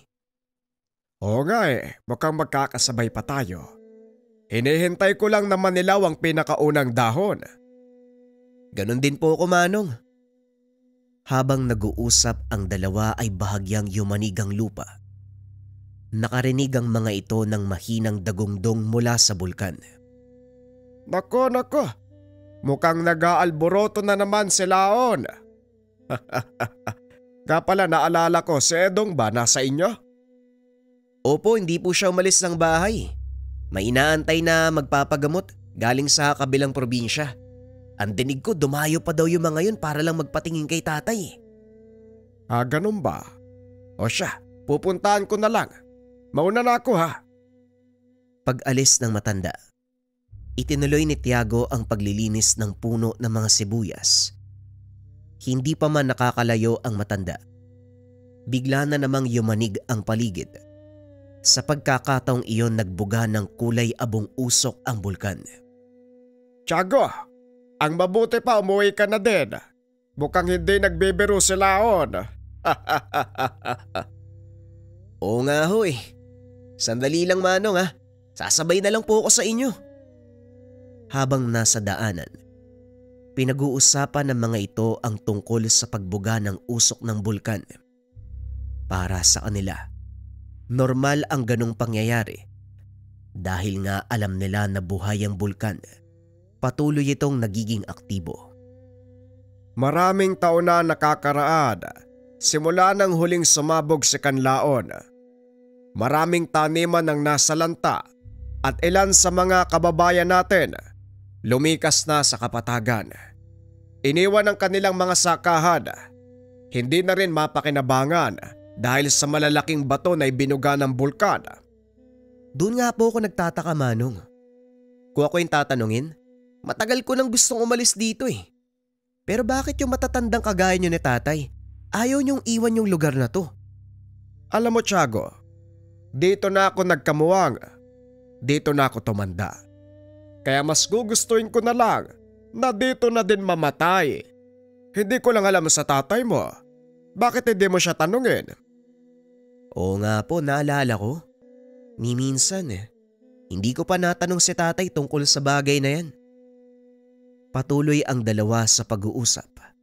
Hindi na malaya ng mga ito. Nakarating na sila sa tahanan ni Tiago. May ilang taong nakaupo sa bakuran habang nag-aantay na matapos ang naunang nagpapatingin. Tignan mo nga naman, oo. Halos gabi na. Pero ang dami pa rin nagtsatsagang pumila. Ibang klase talaga yung galing ng tatay mo sa panggagamot. Oo nga po eh. Minsan hindi na nakakapagbihis ng damit si tatay. Diretso na lang dyan sa mahaba niyang upuan dahil sa sobrang pagod. Kung sinisingil niya lang yung mga taong yan, aba, hindi niyo nakakailanganing magpakahirap sa bukid. At siguro, matatapos ka sa pagkokolehiyo. Iba rin po kasi yung prinsipyo ni tatay, Manong. Hindi siya tumatanggap ng bayad. Ang dahilan niya, biyaya ng Diyos ang kakayahan. Kaya binabalik niya ito sa mga tao ng libre bilang pagtupad ng kanyang tungkulin. Ang lalim din minsan ng mga sinasabi ni tatay. Tama naman ang iyong ama, Tiago. Ang biyayang makapagpagaling ng kapwa ay mula sa Diyos. Kaya ito'y pinagkalob sa kanya. Dahil may tungkuling kailangang gampanan ng iyong ama. Siguro nga po, Manong. O siya, maupo na po muna kayo dito sa beranda habang inaantay yung pasyente ni tatay na matapos. Sige na, wag mo kong alalahanin. Mukhang kailangan ng tulong ni Omel sa mga alaga niyong kambing. Oo nga po, napansin ko. Parang balisa ang mga hayop ngayon ah. Hindi po kaya may paparating na bagyo? Duda ko sa bagyong yan. Sa palagay ko natatakot lang sila kay Laon. Malabong magkabagyo ngayong tag-araw. Mukhang magtatagal pa nga ito sa loob ng 4 na buwan. Ang kinakatakot ko, baka wala na naman tayong pagkunan ng tubig para sa mga pananim. Sana lang maani ang lahat bago dumating ang anumang sakuna. Napahinto sa pagsasalita si Mang Timoy nang biglang lumabas sa beranda ang ama ni Tiago. Ano bang pinag-uusapan niyo, Timoy? Ano bang sakuna ang tinutukoy niya? Ang pagsabog ni Laon? Parang hindi na kayo nasanay. Normal lang na magkaroon ng aktibidad ng bulkan. Sa tagal nating naninirahan, ni minsan ba may napahamak? Wala naman eh. Sa ngayon, Edong, wala pa napapahamak. Dahil ang mga pagsabog na nangyayari, hindi kasing lala ng mga nauna. Pero sa oras na malayo nang dumating ang sinasabi mong sakuna, Timoy. Magtiwala ka lang. Hanggat nasa lugar ang mutya ng bulkan, wala kang dapat ikatakot. Yan ka na naman sa mga mutya mo. Paano magkakaroon ng mutya sa gitna ng bulkan? Oo nga, tay. Dati nyo pa sinasabi sa amin yung tungkol sa mutya ng bulkan na yan. Paano po ba kasi napunta yung mutya sa loob ng bulkan? Ang totoo, hindi rin malinaw kung paano itong napunta sa gitna ng bulkan. Pero alam kong totoo ang kwento ng mutya. Ayon sa mga kalulolohan ko, ang mutyang iyon ang pumipigil sa mga sakunang nangyayari dito sa paligid ng bulkan.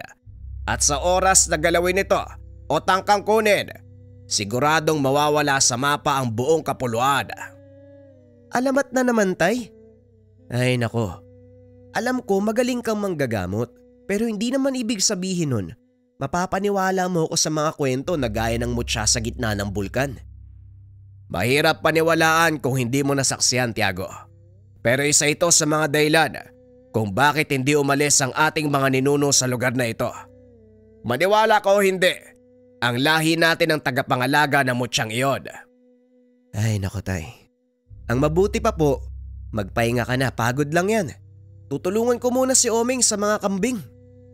Pinunta ni Tiago ang kapatid. Naiwan ang dalawang matanda na nag-uusap. Simula mga bata tayo, yan na ang bukang bibig mo, Edong. Naintriga na tuloy ako tungkol sa mutya na yan. Ano ba talaga ang nangyari? At kung totoo man ang mutya ay nasa gitna ng bulkan, paano napunta? Isang diwata ang nag-alay ng sariling buhay upang payapain ang galit na bathala ng bulkan. At ayon sa aking mga ninuno, ang diwatang yon ang naging mutya. Nakita mo na ba ang mutyang yon? Bakit parang siguradong sigurado ka tungkol sa kwento mo? Hindi lang basta kwento ang tungkol sa mutya. Dahil nakita ko na ito. Minsan sa loob ng 10 taon, lumalabas ang mutya sa bunganga ng bulkan. Nag-iikot sa paligid, naghahanap ng taong mangangalaga sa kanya. Hindi ba sa oras na kunin ang mutya, mag-aalboroto uli ang bulkan? Tama ka, kung ito ay sapilitang kukunin. Ngunit kung kusa niyang ipagkakalob ang sarili sa napiling tao, walang mangyayaring masama. Ano ba ang magagawa ng mutya? Magagawa nitong utusan ng elemento ng apoy. Kalintulad ito ng mutya ng San Telmo, ngunit mas makapangyarihan dahil sa oras na mahawakan ito ng maling tao, matutupok pati ang kaluluwa ng taong hahawak. Kung totoo man ang sinasabi mo tungkol sa mutya na yan, nakakakilabot ang taglay nitong kapangyarihan. Teka, paano naman kung sa mabuting kamay napunta ang mutya? Nagbibigay ito ng proteksyon at kakayahan sa taong pinili na gamitin ang elemento ng apoy. Kapalit nun, magiging tagapangalaga ng buong kapaligiran ng taong napili. Hindi rin pala biro ang magtanga ng mutya, no? Bueno, naparito ako kasi masakit yung likod ko eh. Baka pwedeng hilutin mo muna. Bakit naman hindi? Nandito ka na eh. Hala sige, dumapa ka dyan. Makikita ang dalawang matanda sa kinaroroonan ni Tiago at ng kapatid nito. Manong, napapansin ko lang napapadalas yung pagpunta ni Mang Timoy dito . Ano bang pinag-uusapan ng mga yan? Di mga usaping pang matanda, Omel. Kaya mo sila, buti nga yan eh. Hindi niya na niyayaya lumabas si tatay ng ganitong oras. Nagtataka lang din kasi ko. Ewan ko lang kung napapansin mo . Pero sa tuwing nagpupunta si Mang Timoy dito, ilang araw lang ang lilipas, may mangyayaring hindi maganda. Uy, yung bunganga mo. Mamaya marinig ka ng matanda eh. Baka isipin nun sinasabi mong malas siya. Pasensya na, Manong. Pero hindi nga, yun kasi talaga yung napapansin ko. Nung nakaraang buwan, hindi ba? Pumunta siya dito. Tapos 2 araw lang ang nakalipas, may dumating na bagyo. Nagkataon lang siguro. At saka bago pa pumunta dito si Mang Timoy, masama na ang panahon . Ikaw, huwag ka nga mag-isip ng masama sa mga matatanda. Pasensya na, hindi na mauulit, Manong. Tapos na pala ako magpakain ng mga baboy. Doon naman tayo sa kulungan ng mga kambing. Kanina patakbo ng takbo yung mga yun eh. Napapansin ko nga eh. Bakit kaya balisa ang mga yan? Baka dahil sa lindol kanina. Tapos sumusok pa silaon. Kahit ako kinakabahan eh. Matagal nang nangyayari ang ganyan, Omel. Hindi naman nababalisa ng gusto mga alaga natin. Iba yung reaksyon nila ngayon eh. Parang may kinakatakutan. Hayaan mo na. Baka nagulat lang sila kanina. Tara, tulungan mo na lang ako ipasok sila sa kubo. Habang nagtatrabaho ang magkapatid, muli na namang narinig ni Tiago ang ugong mula sa bulkan. Tinanong nito ang kapatid. Laking gulat ng binata dahil wala itong narinig. Omel, narinig mo? Ang alin, Manong? Parang umuungol yung bulkan . Baka tiyan mo lang yan. Bilisan mo na, Manong. Nagugutom na din ako eh. Puro ka namang kalokohan. Kanina habang nasa taniman ako, narinig ko rin eh. Parang umuungol na aso yung tunog. Sigurado ako nasa bunganga ng bulkan na yun nanggagaling eh.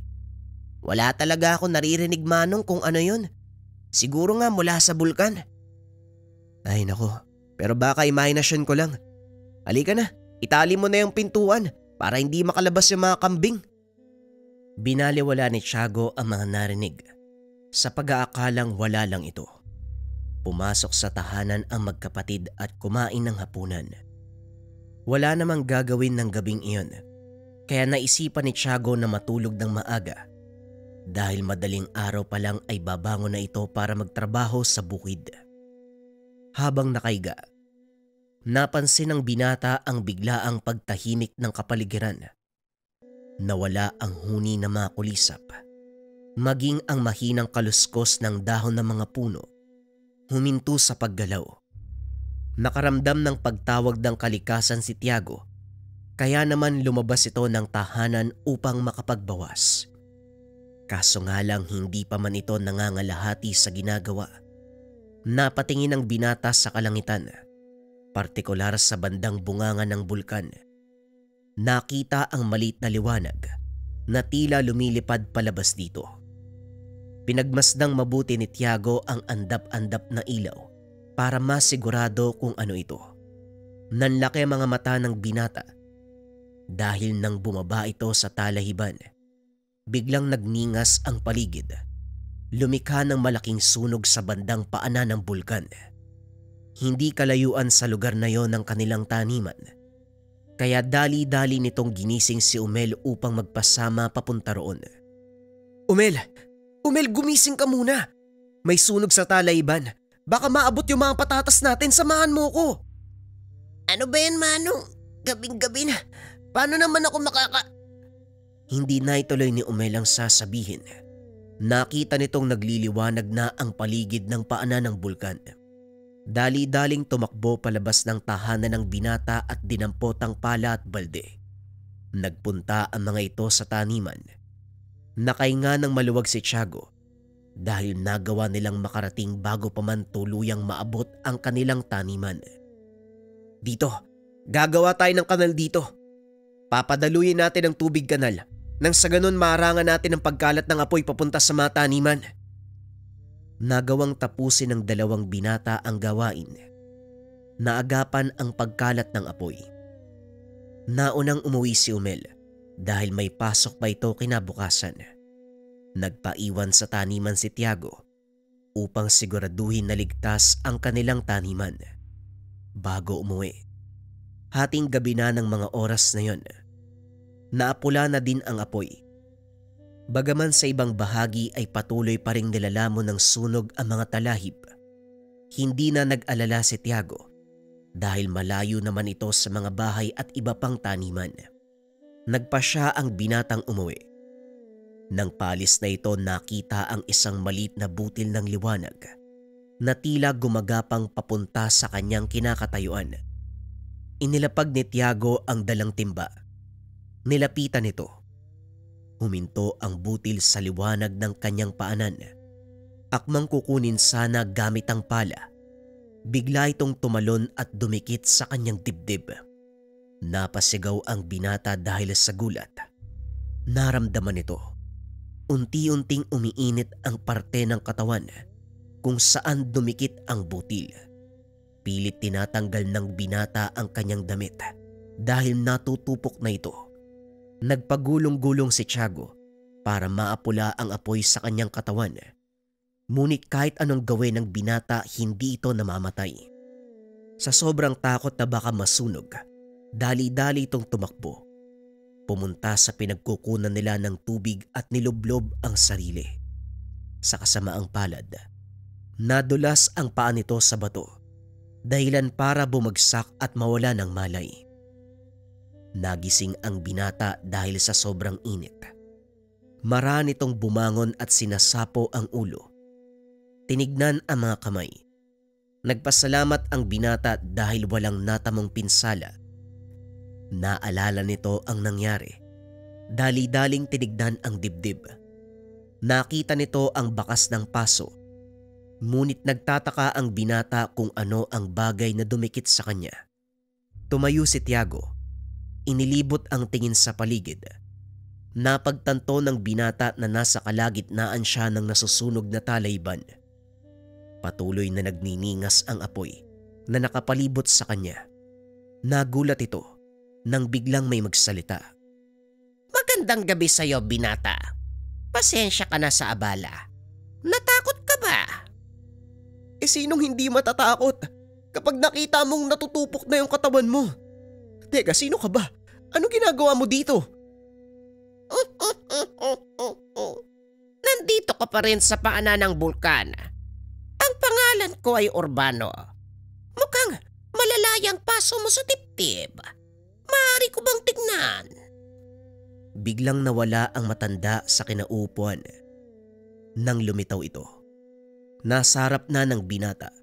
Nakatutok ang daliri sa bahaging dinikitan ng butil ng liwanag. Biglang napasigaw si Tiago dahil naramdaman nito na dumadaloy ang init mula sa bahagi ng dibdib papunta sa kanyang mga braso. Kumalma ka lang. Walang mangyayaring masama sa'yo. Paswerte ka.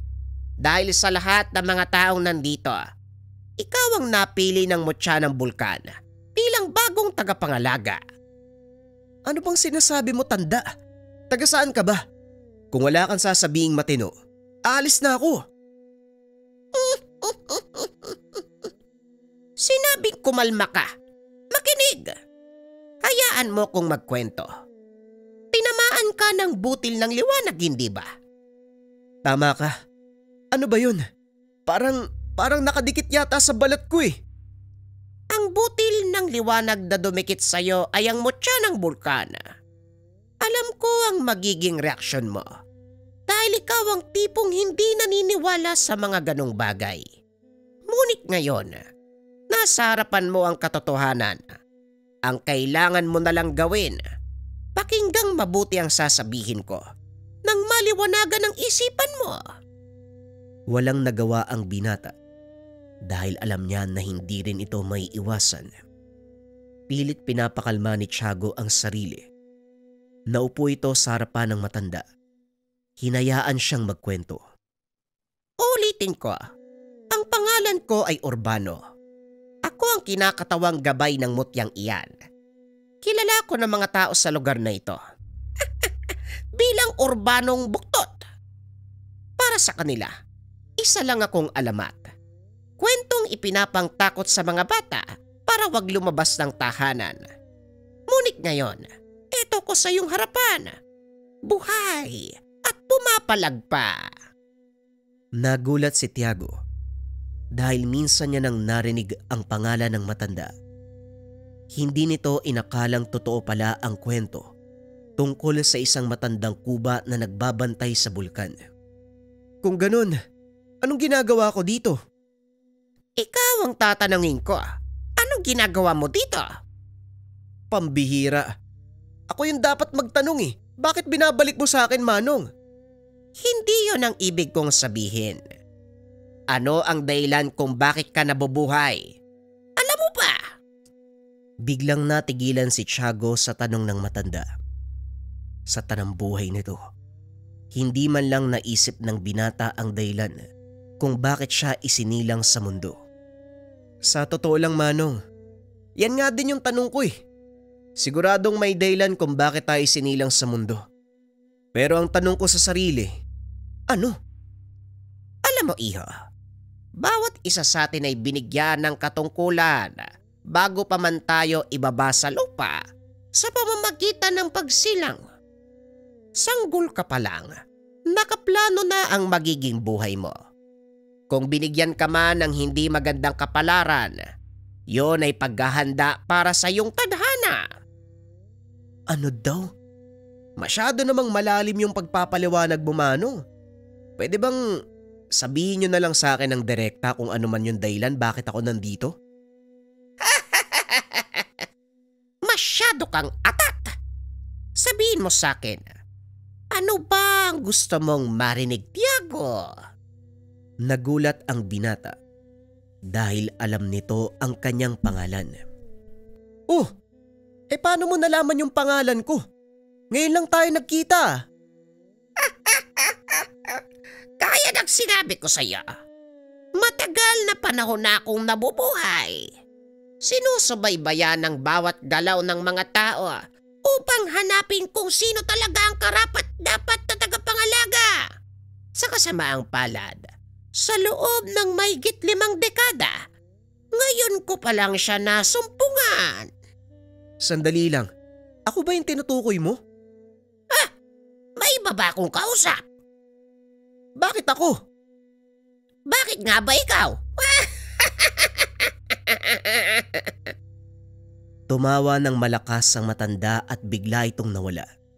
Matapos ay unti-unting humupa ang apoy. Narinig ni Tiago ang boses ng kapatid. Muling nawalan ng malay ang binata. Nang dumilat ito ay nakita na si Umel. Anong nangyari? Nasaan ako? Nandito ko pa rin sa taniman. Ikaw nga ang dapat kong tanungin eh. Ano ba nangyari sa'yo? Bakit wala kang pang itaas? At saka, saan mo nakuha yung paso sa dibdib mo? Hindi ko alam. Tinamaan yata ako ng mainit na bato eh. Mukhang malalayan, halika na umuwi na tayo. Nang magamot ni tata yung paso mo. Pagdating sa tahanan, tinignan ni Mang Edong ang sugat ng binata. Nagtaka ito dahil may kung anong matigas na bagay ang bumaon sa dibdib ni Tiago. Sigurado ka bang mainit na bato ang tumama sa'yo? Yun po yung nakita ko, tay. Meron po ba kayong ibang hinala? Batay sa nakikita ko, parang sinadyang ibaon ng kung anong bagay sa dibdib mo.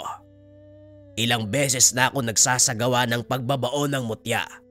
Ito ang nagiging itsura matapos kong ilagay sa ilalim ng balatang pinapabaon ng may tangan. Pinapasok ko yan para mas mabilis ang paghilom ng sugat. Tatay naman, alam niyong kalokohan sa akin yung mga ganyang bagay eh. Bakit ko naman gugustuhin magpabaon ng kung ano sa katawan ko? Yan nga din ang ipinagtataka ko. At saka sino namang gagawa nun? Ako lang naman ang may alam kung paano ito gawin ng tama. Kaya mo na tay, tatapalan ko na lang ng gamot. Gagaling naman siguro yan ilang araw. Isa pa, hindi naman nakakasagabal sa trabaho ko eh. Ikaw ang bahala. O siya, linisin natin ang sugat nang malagyan ng gamot. Matapos linisin, tinakpan nito ni Mang Edong ng malinis na benda. Kinabukasan, sa kabila ng natamong pinsala, nagpunta pa rin si Tiago sa taniman upang ipagpatuloy ang trabaho. Habang nagtatanggal ng damo, napansin nito ang isang matandang babaeng aaligid-aligid. Nakatitig lang ito sa kanya habang panay-paling ang ulo. Hindi rin mapakali ang mga mata. Nang titigan siya ng diretsyo ng binata, bigla itong kumaripas ng takbo. Oh, ano problema ng matandang yun? Habang nagkakamot ng ulo.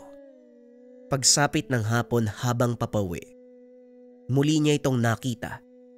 Sa pagkakataong iyon, lumapit sa kanya ang matanda habang nakangisi. May kung anong ibinubulong. Hindi na lang ito pinansin ni Tiago sa pag-aakalang nasisiraan lang ng ulo ang matanda. Ngunit ang ipinagtataka nito, ni minsan hindi pa niya ito nasaksihan sa kanilang baryo. Ilang araw ang nakalipas, aniya na ng patatas. Maraming tao ang nakitulong kay Tiago. Dahil napakalawak ng taniman, hindi kakayanin ng binatang mag-isa ang pag-aani. Naging ugali na rin ng mga tao dito na tumulong sa kanilang kapwa sa tuwing may sasapit na anihan ng mga palay. Habang nagsisilid sa sako, nagtitimbang ng mga naaning patatas. Muli na namang nakita ni Tiago ang matandang babae. Kasama niya sa kubo ang ama na siyang naglilista ng ilang kilo ang naani. Tay, kilala mo ba yung matandang yun? Nag-angat ng tingin si Mang Edong at umiling. Hindi. Ngayon ko lang nakita yung matandang yan. Bakit? Wala naman. Nung nakaraang araw ko pa napapansin eh. Nakita ko rin po dito. Tapos nang sumunod naman, nakasalubong ko habang pauwi. Sa wari ko tay, parang sira yung utak ng matandang yan. Siguro nga. Batay sa kanyang pananamit at mga... Hindi na ituloy ni Mang Edong ang sasabihin. Napansin ang medalyon na suot ng matanda. Bakit tay? Anong problema? Ang medalyon na suot ng matandang yan, pagmamay-ari ng iyong ina. Sabihin mo sa akin, Tiago, anong ginawa mo sa kanya? Wala naman po tay. Bakit po? Ang matandang yan, walang iba kung hindi si Bikay. Kilalang aswang at mambabarang. Sigurado ka bang wala kang ginawa sa kanya? Wala talaga tay. Nagulat na lang ako na makasalubong ko siya. Nakangiti ng nakakaloko, pero hindi ko lang pinansin. Alam ko may diferensya sa pag-iisip ang matandang yan eh. Gaya ng sinabi ko, isang mambabarang at bantog na aswang si Bikay. Nakatira malapit sa sitio ng Biyak na Bato. Sa kabilang bahagi ng bundok, siya ang dahilan ng pagkamatay ng iyong ina. Seryoso ka ba tay? Akala ko ba namatay si nanay sa sakit sa puso? Namatay dahil sa barang ang iyong ina at si Bikay ang may gawa nun. Paano ka nakakasiguro tay? Magaling na paltera ang iyong ina. Maliban pa doon, isa din siyang kilalang si Rohana. Maraming manggagamot ang naiinggit sa kanya dahil sa angking husay sa panggagamot at pagpapanak ng mga kababaihan sa ating baryo. Ano pong kinalaman ng Bikay na yan sa kamatayan ni nanay? Nakabangga ng iyong inang aswang na yan nang minsang magpaanak siya sa kabilang baryo. Hindi kinaya ni Bikay ang lakas ng nanay mo, kaya napilitan itong umatras. Inakala naming hindi siya babalik, Pero ginantihan niya ang iyong ina sa paraang hindi namin inaasahan. Kaunting pagbabalik tanaw sa kwento ng nanay ni Tiago. Kakasilang pa lang ni Omel ng mga sandaling iyon. Nangihina pa mula sa panganak ang nanay ni Tiago na si Aling Isabel.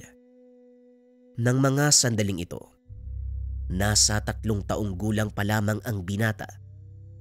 Hindi malinaw kay Tiago ang nangyari dahil wala pa itong muwang. Ayon kay Mang Edong, nagpapahinga ang asawa nito habang pinapasuso ang anak. Nang biglang kumalampag ang bubong ng tahanan, tumayo si Mang Edong at kinuha si Tiago na noon ay natutulog sa kabilang silid. Medyo nahirapan ang Ginoo sa pagbuhat sa anak. May katabaan ito nung bata pa. Pagbalik sa silid kung nasaan ang mag-ina, laking gulat ni Mang Edong nang makita ang isang nilalang nakahawig ng butike. May mahabang buntot at nakalawit ng dila. Nakatayo sa ibabaw ng kama habang hawak-hawak ang sanggol. Nakapalupot sa leeg ni Aling Isabel ang dila ng nilalang habang nakatitig ng masakit kay Mang Edong. Bitawan mo ang anak ko, impakto ka! Dali-dali nitong inilapag si Tiago sa sahig. Kumuha ng buntot pagi. Hinagupit ang nilalang, dahilan para maihagis ang sanggol. Dali-daling sinalo ni Mang Edong ang bata. Ngunit sa kasamaang palad, hindi nito naagapan ng asawa. Ginilitan ng leeg ng nilalang gamit ang matalas na kuko. Mabilis na lumabas ng bahay ang nilalang. Bago tuluyang makalayo ay nag-iwan ng mensahe. Yan ang babala ni Bigay. Sa susunod na makialam pa kayo sa kanyang mga gawain, wala na akong ititira sa inyo.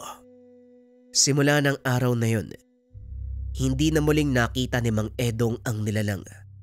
Nabalot ng kalungkutan ang tahanan ng mag-anak. Ngunit hindi ito naging dahilan para huminto ang Ginoo sa kanyang ginagawa. Nagpatuloy sa panggagamot si Edong hanggang sa magkaisip na ang 2 anak. Nagpasya ito na wag nang sabihin sa dalawa ang totoong nangyari para sa ikakapayapa ng kanyang isipan. Hindi na rin hinangad ni Mang Edong na magiganti dahil sa loob ng matagal na panahon, hindi nagpakita ang aswang na pumatay sa kanyang asawa. Balik tayo sa kasalukuyan. Ang akala ko hindi na babalik ang aswang na yon, kaya hinayaan ko na lang. Kaso lang ngayon, mukhang manggugulo na naman siya. Tay, anong pakay niyan? Yan ang hindi ko alam, Tiago. Mag-iingat kayo ng kapatid mo. Wala tayong alam kung ano ang dahilan ni Bikay sa kanyang pagbabalik. Gabi na nang matapos silang anihin ng mga patatas. Kinakailangan pa itong patuyuin bago isilid sa sako, dalhin sa pamilihan para hindi tumubo. Mauna na ako sa bahay. Papapuntahin ko si Omel dito para may kasama ka sa pagbabantay. Sabado naman bukas, magpatulong ka sa kanya sa pagbibilad ng mga patatas. Sandaling oras lang naman yan. Ang importante lang, matuyo ang mga yan bago isilid sa sako. Sige po tay, ako nang bahala. Padalhan nyo na lang ako ng hapunan kay Omel. Agad lumakad si Mang Edong. Naiwan si Tiago at ilang kabataang naninimot ng mga patatas na naiwan sa taniman. Maliwanag ang buwan ng mga sandaling iyon, kaya patuloy ang mga tao sa pagsisimot ng mga natirang pananim. Dinala ng mga ito ang naipong patatas sa kubo ng binata. Kaso nga lang ibinigay na lang ito ni Tiago sa kanila bilang pasasalamat sa tulong. Nang matapos umuwi na ang mga ito, naiwang mag-isa si Tiago sa kubo habang inaantay ang pagdating ng kapatid. Nahiga siya sa duyan na gawa sa lambat. Nagpa siyang maidlip sandali. Ngunit hindi pa man nakakapikit. Napansin niya na may naglalakad sa taniman. Inakala niyang isa ito sa mga batang naninimot, kaya sinabihan niya na umuwi na. Bata, umuwi ka na, gabi no. Bukas na kayo bumalik. Madilim no. Wala ka na makikita dyan. Hindi ito nagsalita. Sa halip nagpatuloy sa paglalakad papunta sa kubo. Dito na tumayo si Tiago at nilapitan ng tao. Nanlaki ang mata ng binata nang makita ang naglalakad. Walang iba kung hindi ang matanda, si Aling Bikay. Ibigay mo sa akin ang mutya. Napatras ang binata. Nahawakan nito ang pala na nakasandal sa haligi ng kubo. Huwag kang lalapit kung ayaw mong hampasin kita. Hindi ako natatakot sa bala. Ibigay mo sa akin ang mutya kung hindi mo namang kayang gamitin. Ha? Ano mo ba yung sinasabi mo? Wag kang magmangmangan dahil nakabaon ito sa iyong dibdib. Hinawakan ng binata ang sugat. Naramdaman nito ang bagyang pag-init ng dibdib. Paano mong nalaman na mutya to? Wag ka ng puro tanong. Ibigay mo sa akin ang mutya. Kung hindi, kukunin ko sa iyo ng sapilitan. Hindi mo yun magugustuhan. Subukan mong lumapit. Baliw ka, matanda ka. Hindi ako nagbibiro. Ihahambalos ko talaga sa iyo yung hawak kong pala. Hindi nagpatinag ang aswang. Sa halip ay nagpatuloy ito sa paglalakad.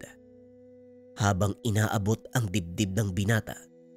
Sa takot ni Tiago, hinampas niya ito ng pala sa ulo. Laking gulat ng binata dahil pumaling lang ito na parang walang nangyari. Hindi uubra sa akin ang pala. Ibigay mo sa akin ang mutya kung ayaw mo masaktan. Ang kulit mo ah. Hindi ko nga alam kung anong sinasabi mo. Kung nasa akin man ang mutya, hindi ko rin to ibibigay sa'yo. Itinulak ni Tiago ang matanda. Dali-daling tumakbo palayo. Habang tumatakas, narinig nito ang boses ng matandang si Urbano. Hoy! Bakit ka tumatakbo? Anong klaseng tanong yan, tanda? Hindi mo ba nakita kung anong nangyari sa likod ko? Hawak mo ang kapangyarihan ng mutya. Bakit hindi ka lumaban? Lumaban? Aswang yun eh. Paano ko lalaban? Subukan mong huminto. Isipin mo ang nangyari nung araw na dumikit sa iyo ang mutya. Huminto ang binata. Muli nitong naalala ang mainit na kapaligiran. Nagliyab ang mga nabunot na patatas. Nakapaikot ito sa kanilang dalawa ni Bikay. Yan sinasabi mong wala sa iyo ang mutya. Masamang magsinungaling bata. Kaya ibigay mo sa akin yan. Hindi mo to makukuha. Ikinumpas ng binata ang kamay. Laking gulat nito nang biglang magliyab ang katawan ni Bikay. Nagpagulong-gulong ang matanda habang pilit na pinapatay ang apoy. Ngunit kahit anong gawin niya, hindi na aapula ang sunog. Hindi mamamatay ang apoy na yan hanggat hindi mo ito inuutusan.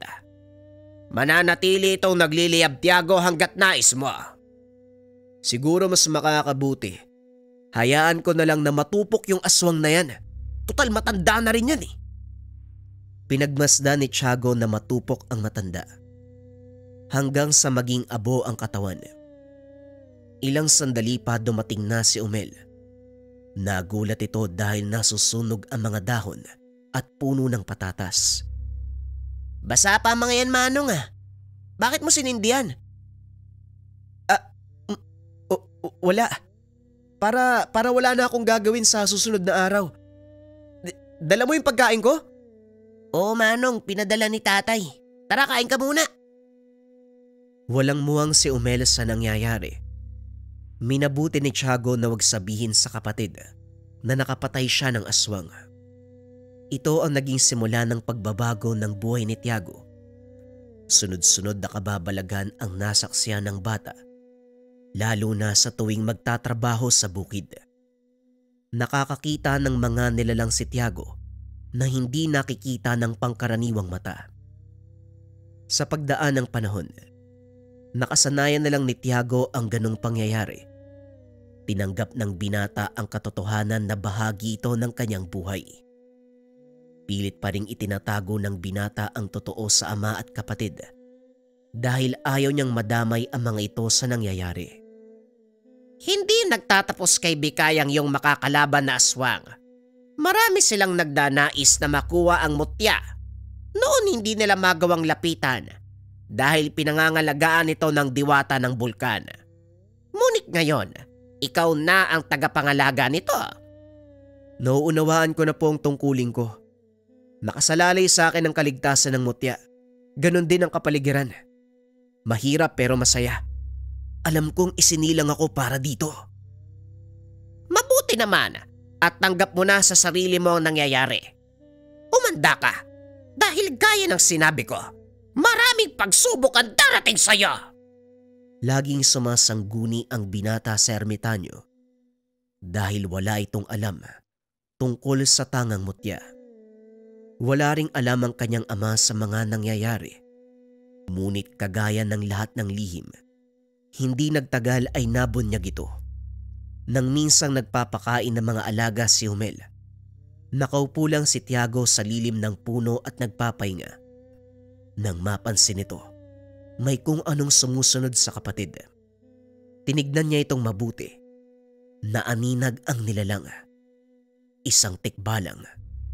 Tumayo si Tiago at nilapitan ang kapatid. O Manong, akala ko ba pagod ka? Ako nang bahala dito. Magpahinga ka na lang muna. Kaya ko pa. Inupo ko lang sandali. Amin na, tulungan kita. Nilapitan niya ang kapatid para maiwasan ang anumang kapamakan.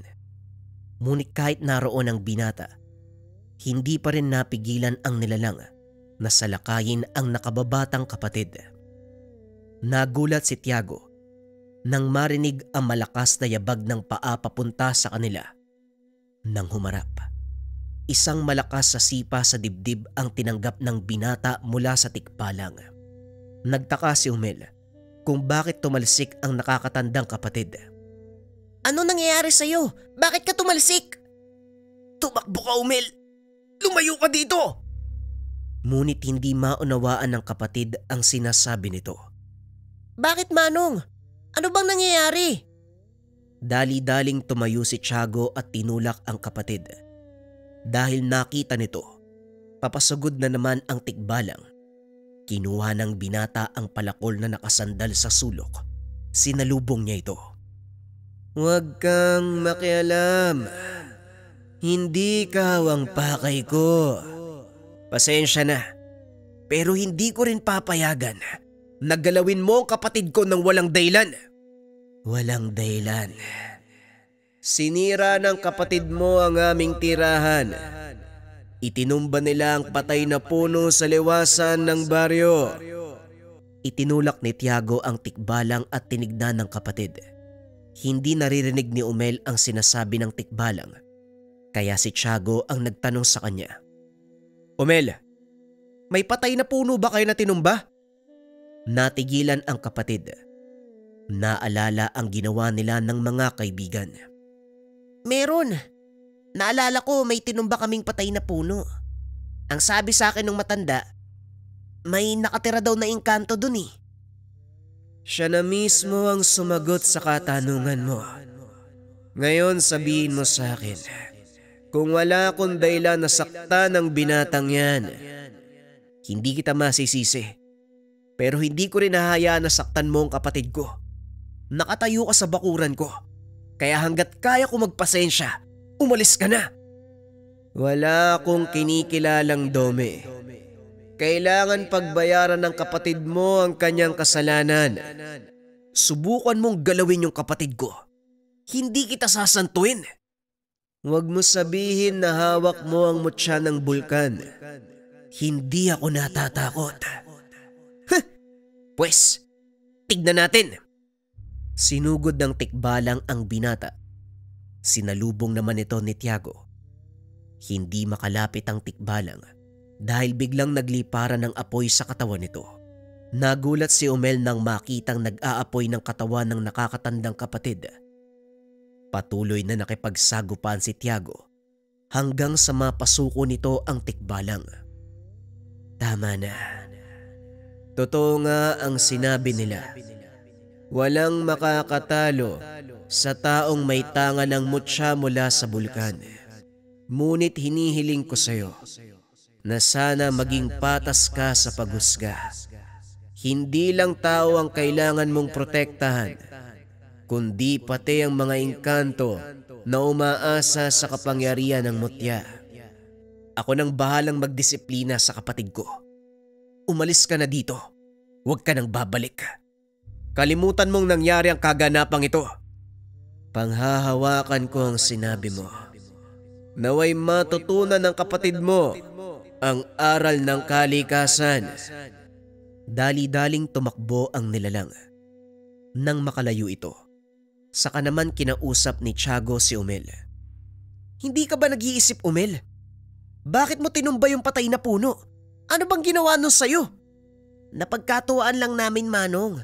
Hindi ko po kasi alam na may nakatira dun eh. Pasensya na po kayo.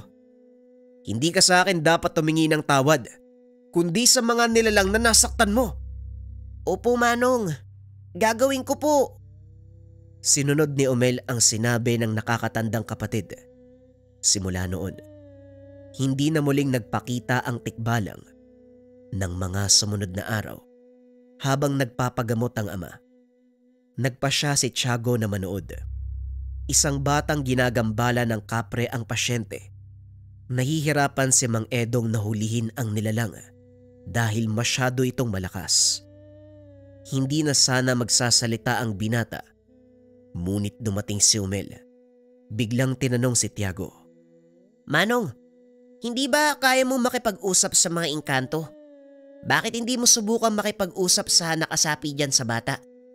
Napalingon si Mang Edong nang marinig ang sinabi ni Umel. Anong sinabi mo, Umel? Tiago, anong ibig sabihin ng kapatid mo? Yang bunganga mo talaga kahit kailan, Umel. Wala po, tatay. Nagbibiro lang si Umel. Hindi po ako nagbibiro, tay. Totoo, meron siyang kakayahan makipag-usap sa mga engkanto. Nagliliyab nga po yung katawan niyan eh. Umel, manahimik ka. Kung totoo ang sinasabi ni Umel, ano ang kinakatakot mo? Kailangan ko ng tulong ng isang taong may kakayahang makipag-usap sa mga engkanto dahil isang kapre ang nakasapi sa katawan ng batang to. Buhay niya nakasalalay. Napaisip si Tiago sa sinabi ng ama. Tumayo ito at lumapit kay Mang Edong.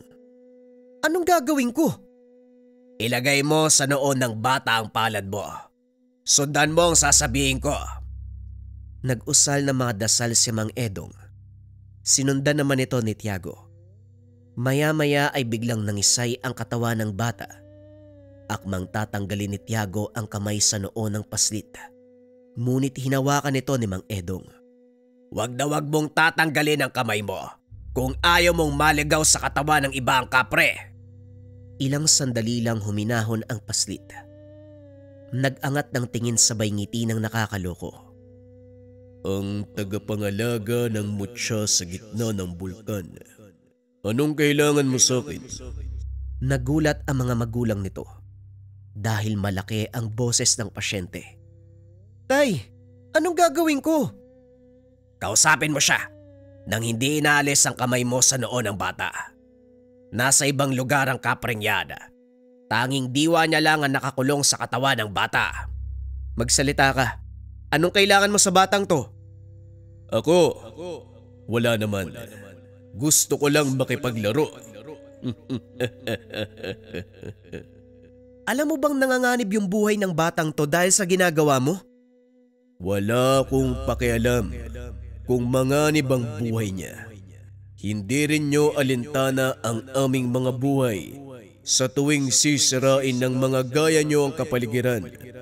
Alam niyong tirahan namin ang kabundukan, ngunit anong ginagawa niyo?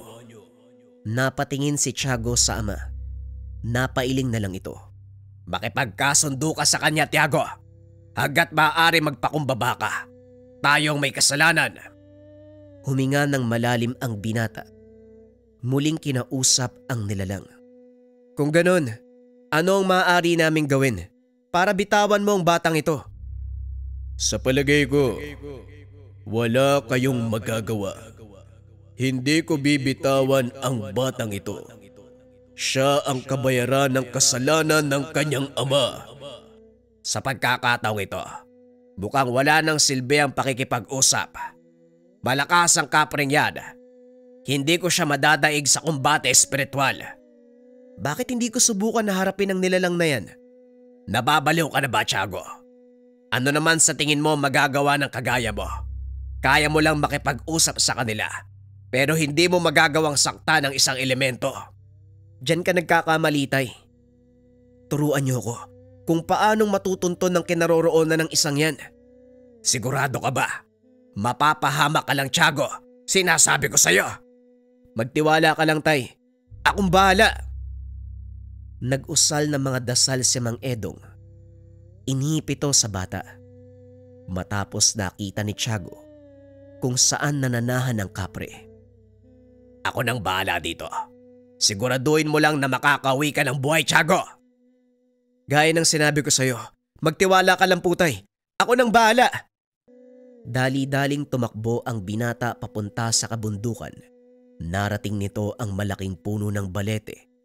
Nasa kalagitnaan ng malawak na kapatagan. Papalapit pa lang ang binata. Nakita na nito ang mga nilalang na nagtitipon sa paligid. Muling narinig ni Tiago ang boses si Tandang Urbano. Mag-iingat ka sa mga nilalang na yan. Dahil hinahangad din nila ang tangang mong mutya. Mukhang patibong ang pinasukan mo, Tiago. Tignan natin kung ano ang magagawa nila, Manong. Naglakad ang binata papunta sa puno. Humarang naman ang mga nilalang. Nagsipagandang sumugod. Iisa lang ang pakay ko sa pagpunta dito. Walang iba kung hindi ang kapreng nananahan sa punong to. Magpakita ka kung ayaw mong sunugin kita ng buhay kasama ng tirahan mo. Nabalot ng makapal na usok ang paligid. Nanlaki ang mga mata ni Tiago nang magpakita ang malaking nilalang sa kanyang harapan. Ang lakas ng loob mong dumayo sa aking teritoryo. Sa palagay mo, kutong lupa, anong magagawa ng kagaya mo sa malaking nilalang na katulad ko? Laki nga ba ang pinag-uusapan dito? Isang bagay lang ang gusto kong gawin mo. Pakawalan mo ang kaluluwa ng batang ginagamot ng tatay ko.